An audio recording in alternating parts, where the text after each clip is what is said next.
Silence as social control. यहाँ एक विशेष तरह की ताकत छुपी होती है साइलेंस में। एक ऐसी ताकत जो किसी भी तलवार से ज्यादा तेज है और खुली दुश्मनी से कहीं ज्यादा घातक।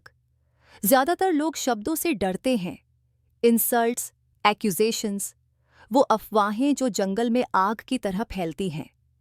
लेकिन सोचो, अगर सबसे खतरनाक हथियार वो हो जो कहा नहीं गया बल्कि जो विथहोल्ड किया गया, समाजों में, परिवारों में, दफ्तरों में, सरकारों में। साइलेंस को एक ऐसा टूल ऑफ कंट्रोल बनाया जाता है जो इतना सूक्ष्म है कि पीड़ित अक्सर खुद को ही दोष देने लगते हैं। जब सत्ता में बैठे लोग एक्सप्लेनेशंस रोक लेते हैं, सवालों को इग्नोर करते हैं या विरोध का जवाब सिर्फ एक ब्लैंक स्टेयर से देते हैं, तो वो कुछ कहने में असफल नहीं हो रहे होते। वो बहुत साफ साफ एक संदेश दे रहे होते हैं, तुम्हारी रियलिटी हमारे लिए कोई मायने नहीं रखती। तुम्हारी समझ पाने की जरूरत तुम्हारी सबसे बड़ी कमजोरी है और वो तुम्हें उसी अनिश्चितता में तड़पते रहने देंगे जब तक कि तुम अपनी ही सोच पर शक करना शुरू न कर दो। सोचो कि एक टॉक्सिक रिलेशनशिप में साइलेंस का कैसे इस्तेमाल होता है। साइलेंट ट्रीटमेंट सिर्फ बोलने से इनकार नहीं होता, ये पावर का परफॉर्मेंस होता है। जो बोलना छोड़ देता है वो टकराव से नहीं बच रहा, वो दूसरे को उस वॉइड से जूझने पर मजबूर कर रहा है जहां सिर्फ साइकिल सेल्फ डाउट पलता है। क्या मैंने कुछ गलत किया? क्या मुझे माफी मांगनी चाहिए? शायद ये सब मेरे दिमाग का भ्रम है। ये एंग्जाइटी एक फीडबैक लूप बन जाती है, तुम्हारे अंदर ही अंदर बढ़ती जाती है बिना किसी स्पष्टता के। वर्कप्लेस में एक मैनेजर किसी एम्प्लॉई के खिलाफ फैली झूठी अफवाहों पर चुप रहता है। वो ट्रूथ का बचाव नहीं करता, कुछ नहीं कहता, लेकिन वो एनवायरनमेंट ऐसा बना देता है जिसमें अनसर्टेनिटी का राज होता है। सब एक बात सीख जाते हैं, साइलेंस पर भरोसा मत करो, लेकिन उसका सामना भी मत करो। परिणाम पैरालिसिस। एक ऐसा कल्चर जहां बोलना खतरनाक लगता है और चुप रहना ही सेफर, भले ही वो ट्रस्ट को भीतर ही भीतर खा जाए। साइलेंस एज सोशल कंट्रोल कोई नया खेल नहीं है। मिडीवल कोर्ट्स में रॉयल साइलेंस सबसे डरावना जवाब होता था। इग्नोर्ड होना मतलब इरेज्ड होना, दरबार की नज़रों में इनविजिबल बन जाना। ये तुम्हारी सोशल स्टैंडिंग को मिटा सकता था या तुम्हें एग्जाइल या मौत तक पहुंचा सकता था। सत्ताधारी जानते थे कि फियर ऑफ द अननोन, यानी ये न जानना कि तुम्हें सजा मिलेगी या इनाम, खुली धमकी से कहीं ज्यादा असरदार होता है। आज भी लीगल सिस्टम्स ऐसे बने हैं कि साइलेंस एक वेपन है। जब सरकार करप्शन या ह्यूमन राइट्स पर सवालों के जवाब नहीं देती, वो सिर्फ जानकारी नहीं छिपा रही होती, वो ये दर्शा रही होती है कि वो तुम्हें डार्कनेस में रखने की ताकत रखती है। और उस अंधेरे में रूमर्स पलते हैं, ट्रस्ट टूटता है और लोग डिवाइडेड हो जाते हैं, जिन्हें मैनेज करना आसान होता है। पब्लिक डिजास्टर्स को देखो, जब कोई ट्रेजेडी होती है तो सबसे डरावनी चीज़ क्या होती है? ऑफिशियल्स की साइलेंस।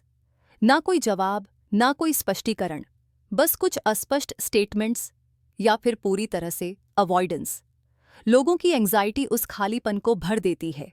कॉन्स्पिरेसी थ्योरीज इसी साइलेंस में पनपती हैं, क्योंकि दिमाग वैक्यूम को बर्दाश्त नहीं कर सकता। जब लीडर्स चुप रहते हैं तो लोग अपने हिसाब से एक्सप्लेनेशंस गढ़ने लगते हैं। अक्सर वो जो पावर के लिए सुविधाजनक होते हैं। ये साइलेंस सिर्फ ये साउंड की एब्सेंस नहीं है, ये सबसे ज्यादा लाउड मैनिपुलेशन है। ये तुम्हें अपने ऊपर शक करने का न्योता है, अपने पड़ोसी से डरने का, उस पहले लाई को स्वीकारने का जो तुम्हें बस उस अनसर्टेनिटी से राहत दे सके।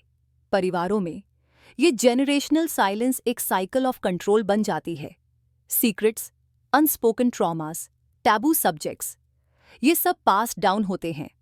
बच्चा बड़ा होता है ये सोचते हुए कि कुछ सवाल कभी पूछे नहीं जाने चाहिए, कुछ ट्रूथ्स बहुत खतरनाक होते हैं बोलने के लिए। ये सिर्फ पर्सनल डिस्फंक्शन नहीं है, ये एक मैकेनिज्म है कन्फॉर्मिटी थोपने का, पुराने वूंड्स को जिंदा रखने का, ताकि वो कॉन्वर्सेशन की रोशनी में कभी हील न कर पाएं। सबक, नॉइज मत बनो, साइलेंस मत तोड़ो, वरना सजा मिलेगी। कोई कोइंसिडेंस नहीं है कि जिन सोसाइटीज़ के घाव सबसे गहरे होते हैं, वहाँ की साइलेंस भी सबसे भारी होती है। साइलेंस कॉर्टी कम्युनल भी हो सकती है। पूरी पॉपुलेशंस को फोर्स्ड साइलेंस से कंट्रोल किया गया है।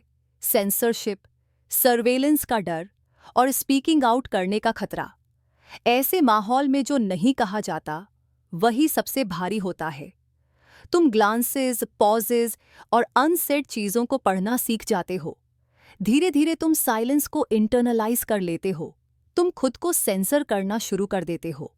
पहले से सोचते हो कि क्या बोलने पर पनिशमेंट मिलेगी, और यही है साइलेंस एज कंट्रोल की अल्टीमेट सक्सेस। अब तुम्हें कोई और साइलेंस नहीं करता, तुम खुद को ही चुप कर देते हो। ऐसे सटल एग्जाम्पल्स हर जगह हैं। सोचो, एक क्लासरूम जहां एक टीचर किसी स्ट्रगलिंग स्टूडेंट से चुप रहता है। कोई डांट नहीं, कोई मदद नहीं, बस साइलेंस। पूरी क्लास उस मैसेज को पढ़ लेती है। कुछ लोग मदद के लायक नहीं होते। कुछ फेलियर्स इतने शर्मनाक होते हैं कि उनका एक्नॉलेज करना भी मना है। या सोचो सोशल मीडिया को, जब तुम्हारा मैसेज ही इग्नोर किया जाता है, ना डिसएग्री ना डिबेट, बस नज़रअंदाज, तब तुम इनविजिबल महसूस करते हो। ये साइलेंस एक तरह की सोशल डेथ है, एक क्वाइट एग्जाइल जो कोई घाव नहीं छोड़ता पर तुम्हें बदल देता है। क्यों है साइलेंस इतना असरदार? क्योंकि इंसानी दिमाग अनसर्टेनिटी से नफरत करता है। हम पैटर्न खोजने के लिए बने हैं, सेंस बनाने के लिए। जब आंसर्स नहीं मिलते तो दिमाग हर उस खालीपन को भर देता है। सेल्फ ब्लेम से, इन्वेंटेड नैरेटिव्स से, सस्पिशन से। साइलेंस एक हॉल ऑफ मिरर्स बन जाती है और जल्द ही तुम अपने फियर्स और रियलिटी के बीच फर्क नहीं कर पाते। सत्ता में बैठे लोग ये जानते हैं, उन्हें कुछ कहने की जरूरत नहीं है, उन्हें बस वेट करना है जब तक तुम खुद को ही टॉर्मेंट न करने लगो। समय के साथ तुम किसी भी एक्सप्लेनेशन को स्वीकार कर लेते हो, किसी भी जेस्चर को पकड़ लेते हो, बस उस अनबेरेबल साइलेंस को तोड़ने के लिए। और यही है आखिरी ट्विस्ट। जब साइलेंस को बार बार इस्तेमाल किया जाता है, वो ट्रेडिशन बन जाती है। अगली जेनरेशन को सिखाया जाता है कि कुछ बातों पर बात नहीं होती, कुछ सवालों के आंसर्स नहीं होते।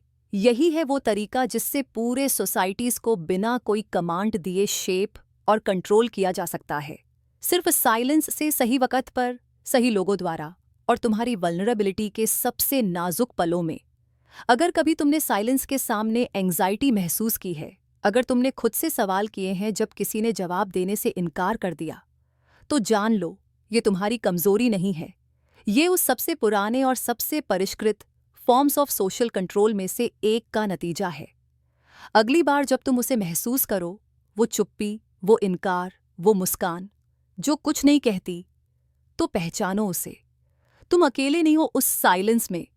तुम्हें बस ये यकीन दिलाया जा रहा है कि तुम हो। The mirror validation trap.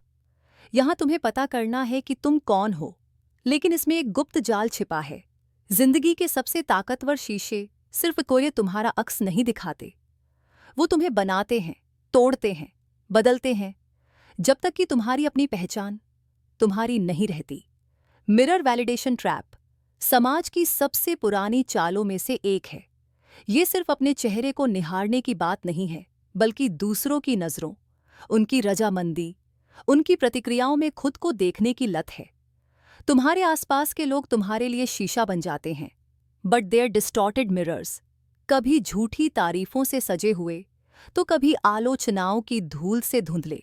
तुम अपने असली सेल्फ को ढूंढते हो, पर तुम्हें पता ही नहीं चलता कि तुमने अपनी पहचान का ठेका किसी और को दे दिया है। और एक बार जब तुम वैलिडेशन का स्वाद दूसरों की नज़रों से चख लेते हो, एडिक्शन चुपचाप शुरू हो जाती है।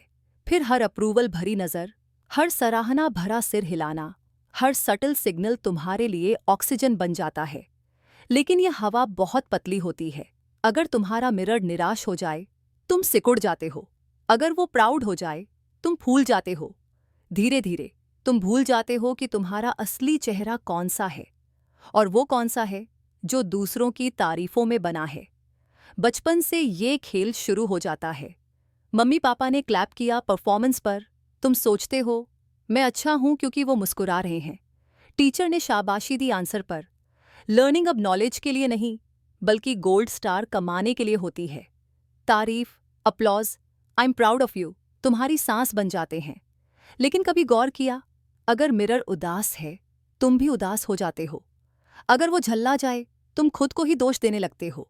समय के साथ तुम अपनी जिंदगी को अपलॉज के लिए क्यूरेट करने लगते हो। अपने सपनों को सैक्रिफाइस करते हो सिर्फ सबसे जोरदार तालियों के लिए। तुम एक एक्टर बन जाते हो उस प्ले में, जिसकी डायरेक्शन अनसीन क्रिटिक्स करते हैं। उनका ओपिनियन तुम्हारा कंपास है, उनका गुस्सा तुम्हारा डाउनफॉल। अब सोचो, तुम्हारे सबसे करीबी रिश्तों में कितनी बार तुमने अपने डिजायर्स को दबा दिया, अपनी आवाज को चुप कर दिया, अपनी एम्बिशंस को धीमा कर दिया, सिर्फ इसलिए कि हार्मनी बनी रहे या किसी की पसंदीदा रिफ्लेक्शन बने रहो। तुम अपने आप को ऐसे मोड़ते हो कि खुद को पहचान भी नहीं पाते, सिर्फ वैलिडेशन पाने के लिए। यहां तक कि तुम्हारे गोल्स भी बदल जाते हैं। अब तुम वो चीजें परस्यू करते हो जो लोगों को इम्प्रेस करे, न कि जो तुम्हें फुलफिलमेंट दे। मिरर वैलिडेशन ट्रैप बहुत सटल होता है। कभी वैलिडेशन प्यार की शक्ल में आता है, कभी मैनिपुलेशन की, लेकिन नतीजा एक ही होता है। तुम किसी और की नज़रों में अपनी पहचान ढूंढने लगते हो। सोशल मीडिया इस ट्रैप का एक कार्निवल है। हर पोस्ट एक साइलेंट सवाल होता है, अब क्या मैं अच्छा हूं? लाइक्स और कमेंट्स तुम्हारे होने का सबूत बन जाते हैं। I am seen, therefore I exist. लेकिन जितना ज्यादा तुम इस फीडबैक को चेस करते हो, उतना ही ज्यादा तुम एक क्यूरेटेड रिफ्लेक्शन बन जाते हो। Not a human, but a highlight reel. Validation का डर तुम्हारे दिमाग को उलझा देता है। तुम अपने थॉट्स को सेंसर करने लगते हो, फ्लॉस को छिपाने लगते हो, हैप्पीनेस परफॉर्म करने लगते हो, इवन जब तुम अंदर से टूटे हुए होते हो। अप्रूवल का एल्गोरिदम रूथलेस है। जितना तुम उसे खिलाते हो, उतना ही वो मांगता है। तुम्हारी इमेज तुम्हारी जेल बन जाती है। फ्रेंडशिप्स भी मिरर्स बन सकती हैं। कुछ लोग तुम्हें तभी चाहते हैं जब तुम उनके वर्जन ऑफ यू हो, funny, quite, helper, rebel, winner.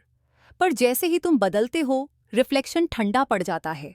फिर तुम स्क्रैम्बल करते हो उस इमेज को वापस पाने के लिए जिससे उन्हें पहली बार प्यार हुआ था। आयरनी ये है कि तुम सबसे ज्यादा अकेले तब महसूस करते हो जब तुम सबसे ज्यादा सराउंडेड होते हो, क्योंकि हर इंटरैक्शन आइडेंटिटी का एक टेस्ट बन जाता है। टॉक्सिक रिलेशनशिप्स में ये ट्रैप वेपन बन जाता है। कुछ लोग जानबूझकर तुम्हारी रिफ्लेक्शन डिस्टॉर्ट करते हैं। प्यार तभी मिलेगा जब तुम कन्फर्म करो, और जैसे ही तुम रेजिस्ट करते हो, वो उसे वापस ले लेते हैं। ये इमोशनल ब्लैकमेल होता है, but disguised as care. I just want what's best for you. तुम्हारे इंस्टिंक्ट्स पर शक करवाते हैं। गैस लाइटिंग इस ट्रैप का अल्टीमेट फॉर्म है। तुम्हारी मेमोरी, वर्थ और सैनिटी सब पर सवाल खड़े करना। समय के साथ तुम उनकी वॉर्प्ड इमेज को सच मानने लगते हो। अपनी सच्ची आइडेंटिटी को छोड़कर सर्वाइवल मोड में जीने लगते हो। और भले ही तुम इन रिश्तों से निकल भी जाओ, वो मिरर का भूत पीछा नहीं छोड़ता। हर नए रिश्ते में तुम बार बार खुद को स्कैन करते हो, फ्लॉज ढूंढते हो जो शायद कभी थे ही नहीं। तो इससे बाहर कैसे निकलें? शुरुआत होती है नोटिस करने से। ध्यान दो, किसकी अप्रूवल तुम्हें चाहिए और क्यों चाहिए। उस अर्ज को ट्रेस करो। क्या ये किसी बचपन के जख्म से आया है, किसी टीचर की टिप्पणी, किसी पुराने प्यार के ताने? और फिर पूछो खुद से वो सवाल जो ज्यादातर लोग डरते हैं पूछने से, जब कोई मुझे नहीं देख रहा होता तब मैं कौन हूं? ये सवाल डरावना है, क्योंकि इसका मतलब है सारे झूठे मिरर्स से दूर जाना। उन लोगों से जो तुम्हें सिर्फ तब चाहते हैं जब तुम उनके हिसाब से हो। चुप, अग्रीएबल, छोटे। इसका मतलब रिजेक्शन को फेस करना है, पर रियल होने के लिए। इसका मतलब है उस अकेलेपन को गले लगाना जो ऑथेंटिसिटी से आता है, not the loneliness of self betrayal. Examples चारों तरफ हैं। वो आर्टिस्ट जिसने क्रिटिक्स की वजह से अपना फेवरेट आर्ट छोड़ दिया, वो स्टूडेंट जिसने अपने पैशन को छोड़कर रियल करियर चुना, किसी और का सपना जीते हुए, वो दोस्त जो हर बार ग्रुप के जोक्स पर हंसता है, अपनी असली राय कभी नहीं देता, कहीं वो बाहर न कर दिया जाए, वो पार्टनर जिसने सब कुछ बदल डाला, अपना लुक, आवाज, वैल्यूज, सिर्फ पीस बनाए रखने के लिए। हर कहानी एक ही किताब का हिस्सा है। जितना ज्यादा तुम वैलिडेशन के लिए मिरर्स पर डिपेंड करते हो, उतना ही वो मिरर्स तुम्हारे मालिक बन जाते हैं। पर एक सीक्रेट है, जब तुम परफेक्ट रिफ्लेक्शन का पीछा करना छोड़कर अपने ब्लरी, इम्परफेक्ट और अनअप्रूव्ड सेल्फ को एक्सेप्ट करने लगते हो, तब ट्रैप टूटता है। तब तुम खुद अपने मिरर बन जाते हो, और उस ऑनेस्टी में एक नई फ्रीडम मिलती है। सबको तुम्हारा रिफ्लेक्शन पसंद नहीं आएगा, कुछ फिर कोशिश करेंगे डिस्टॉर्ट करने की, तुम्हें फिर से वैलिडेशन की भूख में धकेलने की। लेकिन हर बार जब तुम उनकी अप्रूवल से ऊपर अपनी सेल्फ अप्रूवल को चुनते हो, उनका असर थोड़ा और कम हो जाता है। तुम ग्राउंडेड बनते हो, रियल बनते हो। सोसाइटी हमेशा नए मिरर्स बनाएगी, कभी तारीफों से, कभी जलन से, कभी हिकारत से। लेकिन अब तुम्हारे हाथ में होगा डिसाइड करना कि कौन सा मिरर इंपॉर्टेंट है। रिफ्लेक्शन अब सिर्फ और फीडबैक होगा, नॉट लाइफ सपोर्ट। वैलिडेशन अब टूल बनेगा, नॉट अ चेन। तुम ओपिनियन से ज्यादा हो, अपलॉज की एको से ज्यादा हो, क्रिटिक्स की विस्पर से कहीं ज्यादा हो। तुम्हारी आइडेंटिटी कोई पब्लिक वोट नहीं है। आखिर में सिर्फ एक मिरर मायने रखता है, वो जो तुम खुद स्टेडी पकड़ते हो जब पूरी दुनिया तुमसे कह रही हो कि उसे तोड़ दो। द फ्लैटरी रिवर्सल गेम एक ऐसा खेल है जो लोगों से कहीं ज्यादा पुराना है।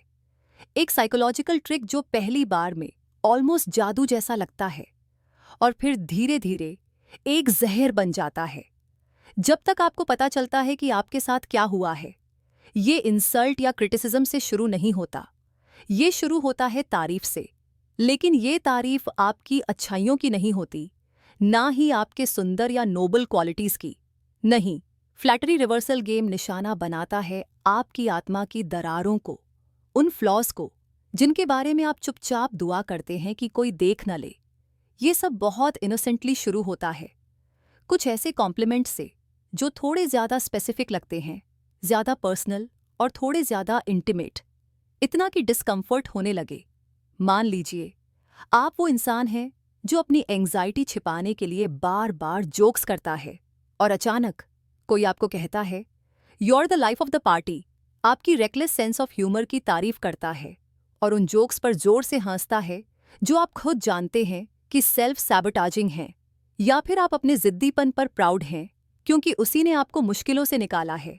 अब कोई आपकी रिफ्यूजल टू चेंज की तारीफ करता है, आपकी अनशेकेबल रेजिस्टेंस को सेलिब्रेट करता है, जैसे आपकी अडैप्ट ना कर पाने की आदत कोई ट्रॉफी हो।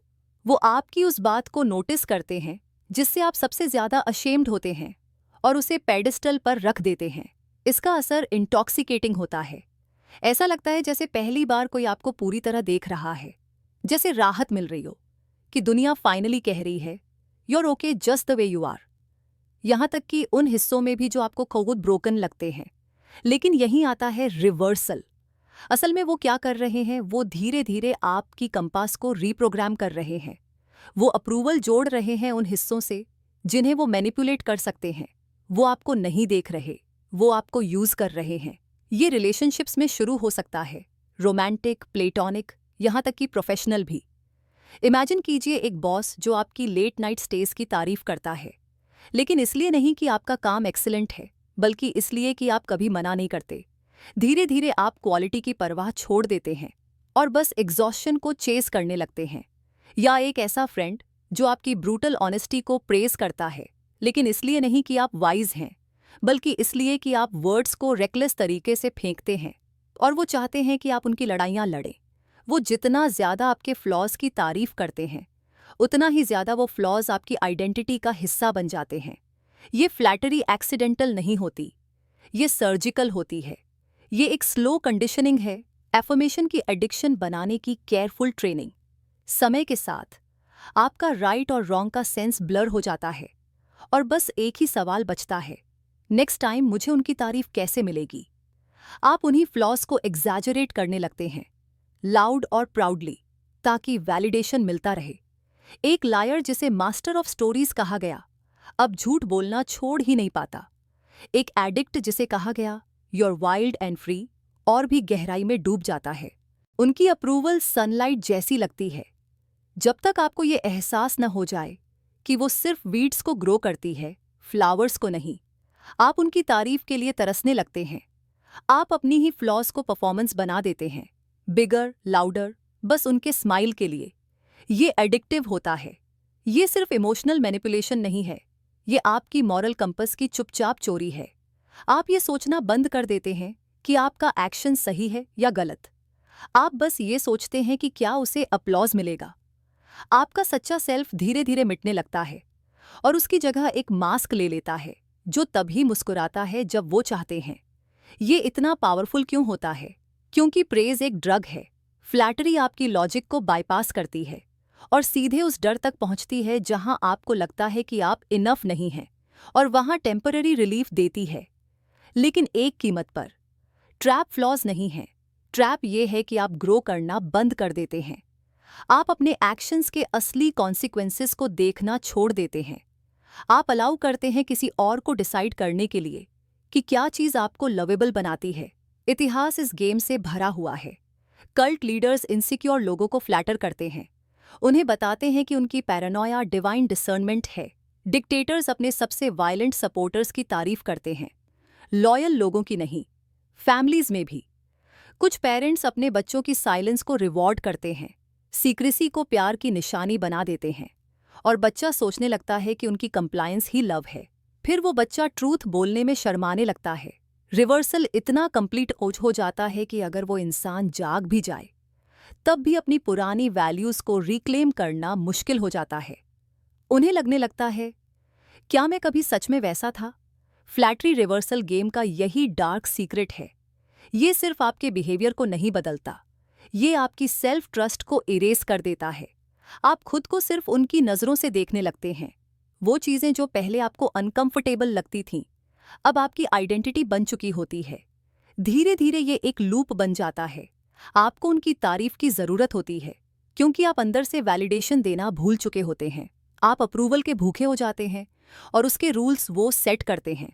वो एकमात्र जज बन जाते हैं जो मैटर करता है। ये कंट्रोल जैसा दिखता नहीं, लेकिन ये सबसे गहरा कंट्रोल होता है। सबसे खतरनाक बात यह है कि कोई भी इस ट्रैप में फंस सकता है, क्योंकि देखा जाना, सीन होना एक यूनिवर्सल नीड है। आपके अंदर का जो झकम आपको फ्लैटरी की क्रेविंग देता है, वही इस रिवर्सल को पॉसिबल बनाता है। इससे बाहर निकलने का सिर्फ एक रास्ता है, इस पैटर्न को पहचानना।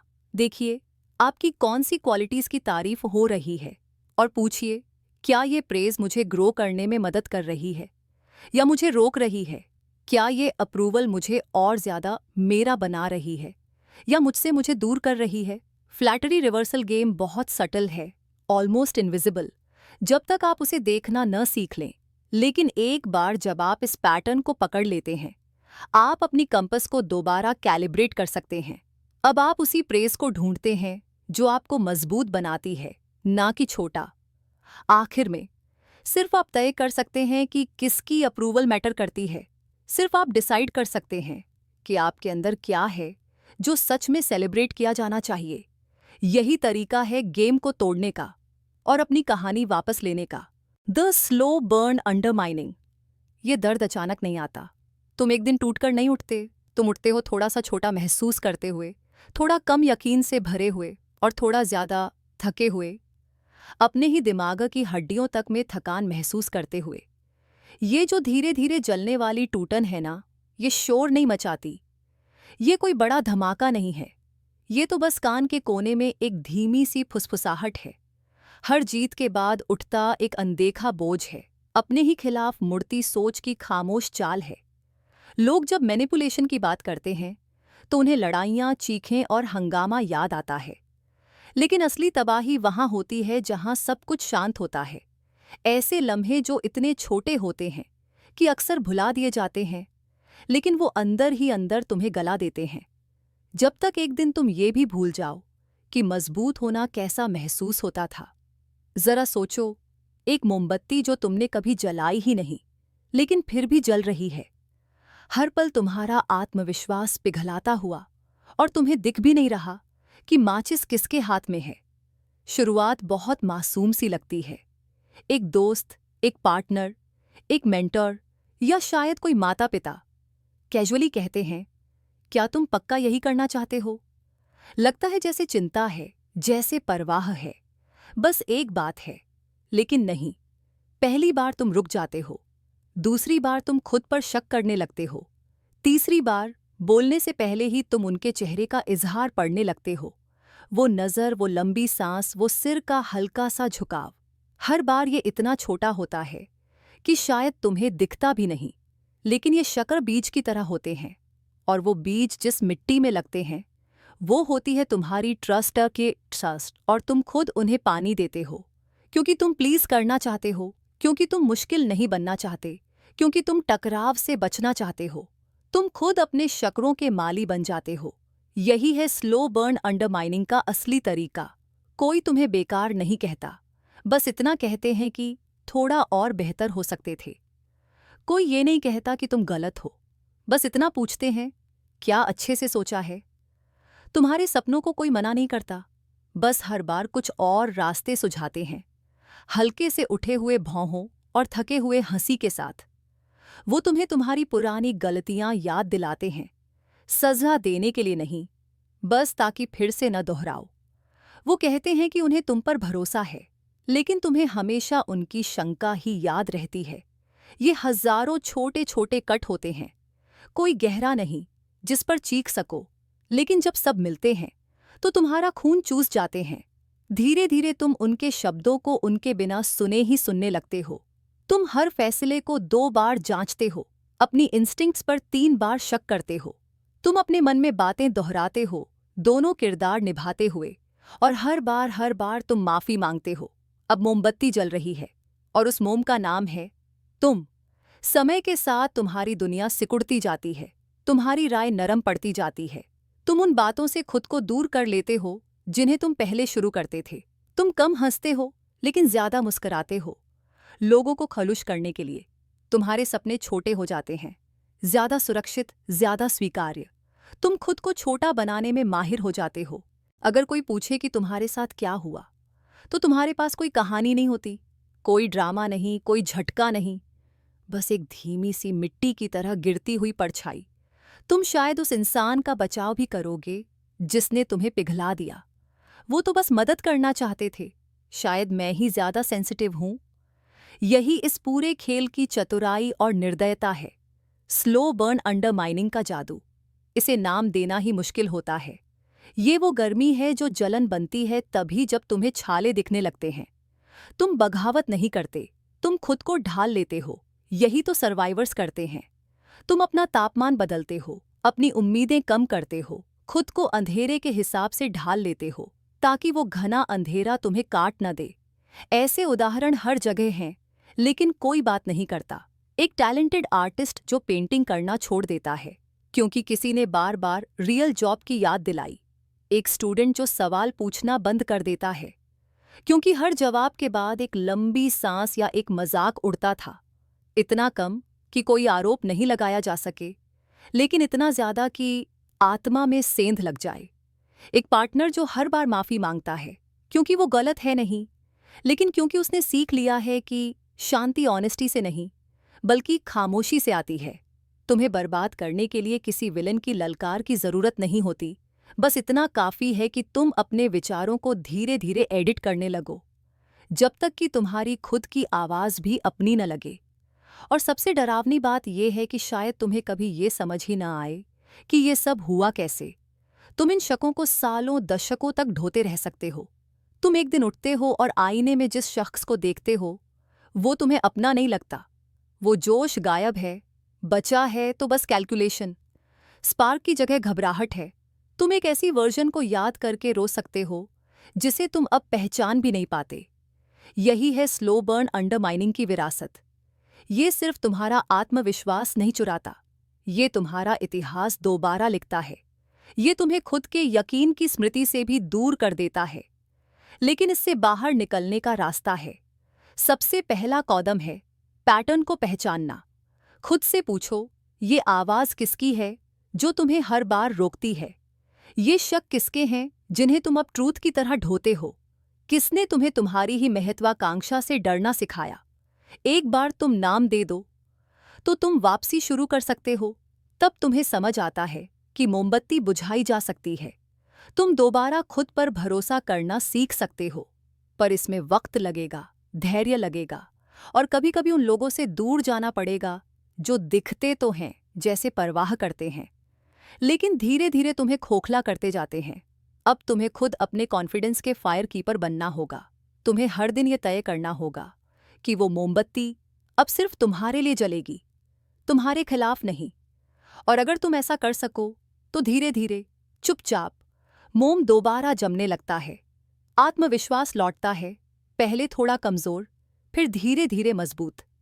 इस स्लो बर्न को पलटा जा सकता है, लेकिन तभी जब तुम तय कर लो कि अब माचिस किसी और के हाथ में नहीं होगी। The puzzle piece illusion. तुम किसी ऐसे इंसान से मिलते हो जो बेहद कॉम्प्लेक्स लगता है।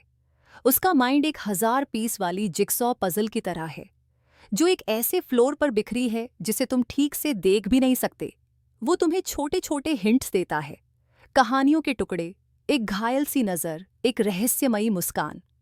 हर कॉन्वर्सेशन ऐसा लगता है जैसे तुम्हें एक और पजल पीस दिया गया हो, बस इतना कि तुम्हारी क्यूरियोसिटी बनी रहे, पर कभी इतना नहीं कि पूरी पिक्चर दिखे। तुम सोचते हो, अगर बस आखिरी मिसिंग पीस मिल जाए तो सब कुछ समझ आ जाएगा, पर वो दिन कभी नहीं आता। यही है पजल पीस इल्यूजन। उन्होंने कभी सॉल्व होने का इरादा ही नहीं किया था। उस बॉक्स पर जो इमेज थी वो कभी थी ही नहीं। तुम शुरुआत करते हो क्यूरियोसिटी से, मासूम और हार्मलेस। उनके बचपन के बारे में एक सवाल, उनके फेवरेट सॉन्ग पर एक मजाक, या एक जेंटल सा सवाल कि उनकी आंखों के पीछे जो दर्द है वो क्या है। वो तुम्हारी क्यूरियोसिटी को एम्बिग्विटी से रिवॉर्ड करते हैं। शायद एक दिन वो कोई मेमोरी शेयर करें, लेकिन वो भी अधूरी होगी। किसी और दिन वो किसी सीरियस सवाल को हंसी में उड़ा देंगे, या कुछ ऐसा कहेंगे जो पिछले हफ्ते की बात से कॉन्ट्रडिक्ट करता होगा। ये कॉन्ट्रडिक्शंस एक्सीडेंटल नहीं हैं, ये बेट हैं। हर कॉन्ट्रडिक्शन एक रिडल बन जाती है, और हर रिडल तुम्हें और गहराई में खींचती है। धीरे धीरे तुम उन्हें समझने की कोशिश कंफर्ट या कनेक्शन के लिए नहीं करते, तुम उन्हें सॉल्व करने की कोशिश अपने सर्वाइवल के लिए करने लगते हो। तुम खुद को सुबह उठते ही उनके बारे में सोचते पाते हो, वंडरिंग कि क्या तुम्हारे ध्यान से कोई पीस छूट गया। तुम पुराने कॉन्वर्सेशंस को रीप्ले करते हो, हिडन मीनिंग्स ढूंढते हो। तुम मैसेजेस टाइप करते हो और फिर डिलीट कर देते हो, होपिंग कि शायद अगला सवाल वो होगा जो उनकी सच्चाई को अनलॉक कर देगा। अब ये किसी कनेक्शन की बात नहीं रही, अब ये सिर्फ इस फीलिंग से बचने की लड़ाई है कि तुम खो चुके हो। तुम्हें लगता है जैसे तुम एक डिटेक्टिव हो और तुम्हारा माइंड हमेशा काम कर रहा है, थ्योरीज मैप करना, पैटर्न्स असेंबल करना उन फ्रैगमेंट्स से जो वो तुम्हें देते हैं। लेकिन सच्चाई ये है, वो पजल कभी सॉल्व होने के लिए डिज़ाइन ही नहीं की गई थी। उनकी जिंदगी मिरर्स की एक मोज़ेक है, जहां हर मिरर एक अलग वर्जन दिखाता है। जब तुम एक पीस फिट करते हो, बाकी शेप बदल लेते हैं, और जब तुम्हें लगता है कि अब सारे पीसेस तुम्हारे पास हैं, तब पता चलता है कि ये सब अलग अलग पजल्स से थे। तुम अपनी ही लॉजिक पे क्वेश्चन करने लगते हो, अपनी मेमोरी पर डाउट करने लगते हो, अपने एबिलिटी पे शंका करने लगते हो कि क्या तुम वाकई लोगों को समझ पाते हो। तुम भूल जाते हो कि एक हेल्थी कनेक्शन कैसा फील कराता है, क्योंकि तुम हमेशा चेस कर रहे हो, कभी रेस्ट नहीं कर रहे। पजल पीस इल्यूजन एक ट्रैप है जो होप और अनसर्टेनिटी पर बना है। उस इंसान को जो इसके सेंटर में है शायद खुद भी इसका एहसास न हो, लेकिन उन्हें उस पावर से फायदा होता है जो उन्हें इस इल्यूजन से मिलती है। तुम अनसर्टेनिटी के एडिक्ट बन जाते हो। तुम्हारा माइंड एक नए क्लू की डोपामिन रश को क्रेव करता है, एक छोटे से इंसाइट की सैटिस्फैक्शन को, बट पूरी पिक्चर कभी भी क्लियर नहीं होती। ये साइकिल और टाइट होता जाता है। हर अनआंसर्ड सवाल पर्सनल लगने लगता है, हर नई रिडल अर्जेंट, हर एम्बिग्यूअस जवाब ऐसा महसूस होता है जैसे गलती तुम्हारी है कि तुम स्मार्ट इनफ नहीं हो उसे समझने के लिए। वक्त के साथ तुम्हारी पूरी दुनिया एक ऑब्सेशन में सिमट जाती है, उन्हें डिकोड करना। अब अपनी जिंदगी के आसपास देखो, कितना एनर्जी तुमने किसी ऐसे इंसान पे खर्च किया है जिसने तुम्हें ये बिलीव करा दिया कि अगर तुम बस थोड़ी और मेहनत करो तो तुम उन्हें समझ सकोगे। ये इल्यूजन रोमांटिक रिलेशनशिप्स में आता है, फ्रेंडशिप्स में आता है, वर्क में आता है। कहीं भी जहां कोई ऐसा इंसान हो जो डिफिकल्ट टू रीड होने में थ्राइव करता है। तुम एम्पैथी से शुरुआत करते हो और एग्जॉशन पर पहुंचते हो। तुम्हारा सेल्फ एस्टीम गिरने लगता है क्योंकि तुम मानने लगते हो कि शायद तुम परसेप्टिव नहीं हो, या शायद तुम्हारे अंदर कुछ कमी है कि तुम उनकी ट्रूथ के लायक नहीं हो। जितना ज़्यादा वक़्त तुम वहाँ बिताते हो, ये इल्यूजन उतना ही बड़ा होता जाता है। वो मिस्टीरियस बने रहते हैं, दूर दूर, और तुम हर बार उम्मीद करते हो कि अगली कॉन्वर्सेशन, अगला जेस्चर ब्रेक थ्रू होगा। सच ये है कि रियल कनेक्शन किसी पजल को सॉल्व करने जैसी नहीं होती। वो एक जर्नी होती है जो साथ में तय की जाती है, जहाँ दोनों लोग अपने अपने पीसेस नीचे रखते हैं, चाहे वो इम्परफेक्ट ही क्यों न हो, ताकि कुछ पूरा बनाया जा सके। लेकिन पजल पीस इल्यूजन में साथ नहीं होता, बस मोशन होती है। तुम हमेशा रीचिंग मोड में रहते हो, हमेशा ऑलमोस्ट देयर वाली फीलिंग में। ये एक साइकोलॉजिकल स्लाइट ऑफ हैंड है जो तुम्हें और ज्यादा इन्वेस्ट करने पर मजबूर करता है, जबकि बदले में तुम्हें कम से कम मिलता है। तुम्हें रिवॉर्ड मिलता है, पर सिर्फ और ज्यादा अनसर्टेनिटी का। सोचो, कोई पार्टनर तुमसे कहता है, कोई मुझे आज तक समझ नहीं पाया। ये एक इनविटेशन लगता है, एक रेयर मौका कि तुम वो बन सको जो आखिरकार उस रिडल को सॉल्व कर सके। ये इंटॉक्सिकेटिंग होता है, लेकिन जैसे ही तुम करीब पहुंचते हो, वो पैटर्न बदल देते हैं, एक नया पीस जोड़ देते हैं या चुपचाप दूर हो जाते हैं। तुम्हें लगता है कि तुम स्पेशल हो क्योंकि तुम्हें उनके मिस्ट्री में झांकने दिया गया, लेकिन अंदर ही अंदर तुम बेहद अलोन महसूस करते हो, क्योंकि ये रिलेशनशिप डेप्थ के नाम पर डिस्टेंस पर बनी होती है। शायद तुम्हारा कोई बॉस हो जो कभी अपने मोटिव्स एक्सप्लेन नहीं करता। हमेशा ऐसा लगता है जैसे उनके पास एक और सीक्रेट प्लान है। तुम और मेहनत करते हो उन्हें इम्प्रेस करने के लिए, उनकी अप्रूवल पाने के लिए, सोचते हुए कि एक दिन वो अपने रियल इंटेंशंस रिवील करेंगे। लेकिन वो दिन कभी नहीं आता, क्योंकि उनकी पावर इस बात पर टिकी है कि तुम कभी सर्टेन फील न कर सको। या शायद वो कोई फ्रेंड है जो अपनी स्टोरी के बस कुछ ही हिस्से बताता है। एक हफ्ते तुमसे डेस्परेटली जुड़ जाता है, फिर अगले हफ्ते गायब हो जाता है। तुम गैप्स को भरने की कोशिश करते हो, वो सपोर्ट बनने की जो वो कहते हैं कि किसी और से नहीं मिली। बट सपोर्ट कभी इनफ नहीं होती और गैप्स हर बार और बड़े हो जाते हैं। पजल पीस इल्यूजन की कॉस्ट बहुत भारी होती है। तुम खुद को खो देते हो, तुम्हारा टाइम, एनर्जी और लव एक ऐसे स्टोरी में लग जाता है जो कभी खत्म होने के लिए बनी ही नहीं, बल्कि एक ऐसा लूप है जो बस रिपीट होता रहता है। ये इल्यूजन तुम्हारी शांति चुरा लेता है। इससे बाहर निकलने का सिर्फ एक ही रास्ता है, ये समझना कि हर पजल सॉल्व होने के लिए नहीं होती। कुछ पजल्स तो बस तुम्हें हमेशा सर्चिंग मोड में रखने के लिए बनी होती हैं। उस पजल से दूर चले जाओ जिसे कभी पूरा होना ही नहीं था। जिस दिन तुम उस आखिरी पीस को ढूंढना बंद करोगे, उसी दिन तुम्हें याद आएगा कि होल होना कैसा फील करता है। टारगेटेड एम्पैथी एक्सट्रैक्शन एक ऐसा मैनिपुलेशन होता है जो किसी भी झूठ से ज्यादा रिफाइंड होता है और किसी भी थ्रेट से ज्यादा इंटीमेट। इसे कहते हैं टारगेटेड एम्पैथी एक्सट्रैक्शन। ये सब शुरू होता है बहुत मासूम तरीके से। कोई आपकी कहानी ध्यान से सुनता है, आपकी आवाज की थरथराहट को नोट करता है और आपके जख्मों को बड़ी नरमी से ऑब्जर्व करता है। आपको लगता है कोई तो है जो समझ रहा है, कोई जो सुन रहा है, और एक पल के लिए ऐसा महसूस होता है कि शायद अब हीलिंग पॉसिबल है। लेकिन उस कंफर्ट के नीचे एक कैलकुलेशन चल रही होती है। आपकी तकलीफ की डिटेल्स उनके लिए एक ब्लूप्रिंट बन जाती है, एक मैप, आपकी मुक्ति के लिए नहीं बल्कि आपकी गिरफ्तारी के लिए। वल्नरेबिलिटी एक ऐसा लीश बन जाता है जो आपको धीरे धीरे उनकी तरफ खींचता है। ये मैनिपुलेशन इतना सटल होता है कि प्लेन साइट में छुपा रहता है। ज्यादातर लोग मैनिपुलेशन को जोर जबरदस्ती, गैस लाइटिंग या झूठ के तौर पर समझते हैं, लेकिन targeted empathy extraction surgical precision से ऑपरेट करता है। आपके घाव इग्नोर नहीं किए जाते, दे आर स्टडीड, चेरिश्ड और कभी कभी तो परफॉर्म भी किए जाते हैं। वो इंसान आपकी इमोशंस को ठीक उसी मोमेंट पर मिरर करता है जब आपकी आंखों में आंसू होते हैं, उसकी आंखें भी भर आती हैं। जब आपकी आवाज कांपती है, उसकी भी कांपती है। आपको लगता है ये एलाई है, कोई है जो सच में समझता है। लेकिन फिर धीरे धीरे एक शिफ्ट आता है।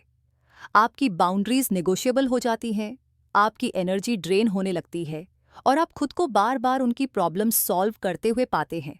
प्रॉब्लम्स जो कभी खत्म नहीं होती। हर बार जब आप उन्हें बचाते हैं, आप थोड़ा और उनके ऑर्बिट में खींचे जाते हैं। ये पैटर्न हर रिलेशनशिप में दिखता है, चाहे वो फ्रेंडशिप हो, रोमांटिक पार्टनर या फैमिली बॉन्ड। सोचिए, आपने अपनी सबसे गहरी तकलीफ किसी के साथ शेयर की और फिर वो इंसान उसी दर्द को एक क्राइसिस के रूप में वापस आपके सामने रखता है, जिसमें अब आपकी मदद चाहिए। आप केयरटेकर बन जाते हैं, रेस्क्यूअर, एक इटर्नल सेवियर। आपको लगता है आप नीडेड हैं, लेकिन हर बार जब आप उन्हें बचाते हैं, कोई नया खतरा सामने आ जाता है। उनकी सफरिंग हमेशा इतनी होती है कि आप दूर न जा सकें। ये एम्पैथी नहीं है, ये एक्सट्रैक्शन है।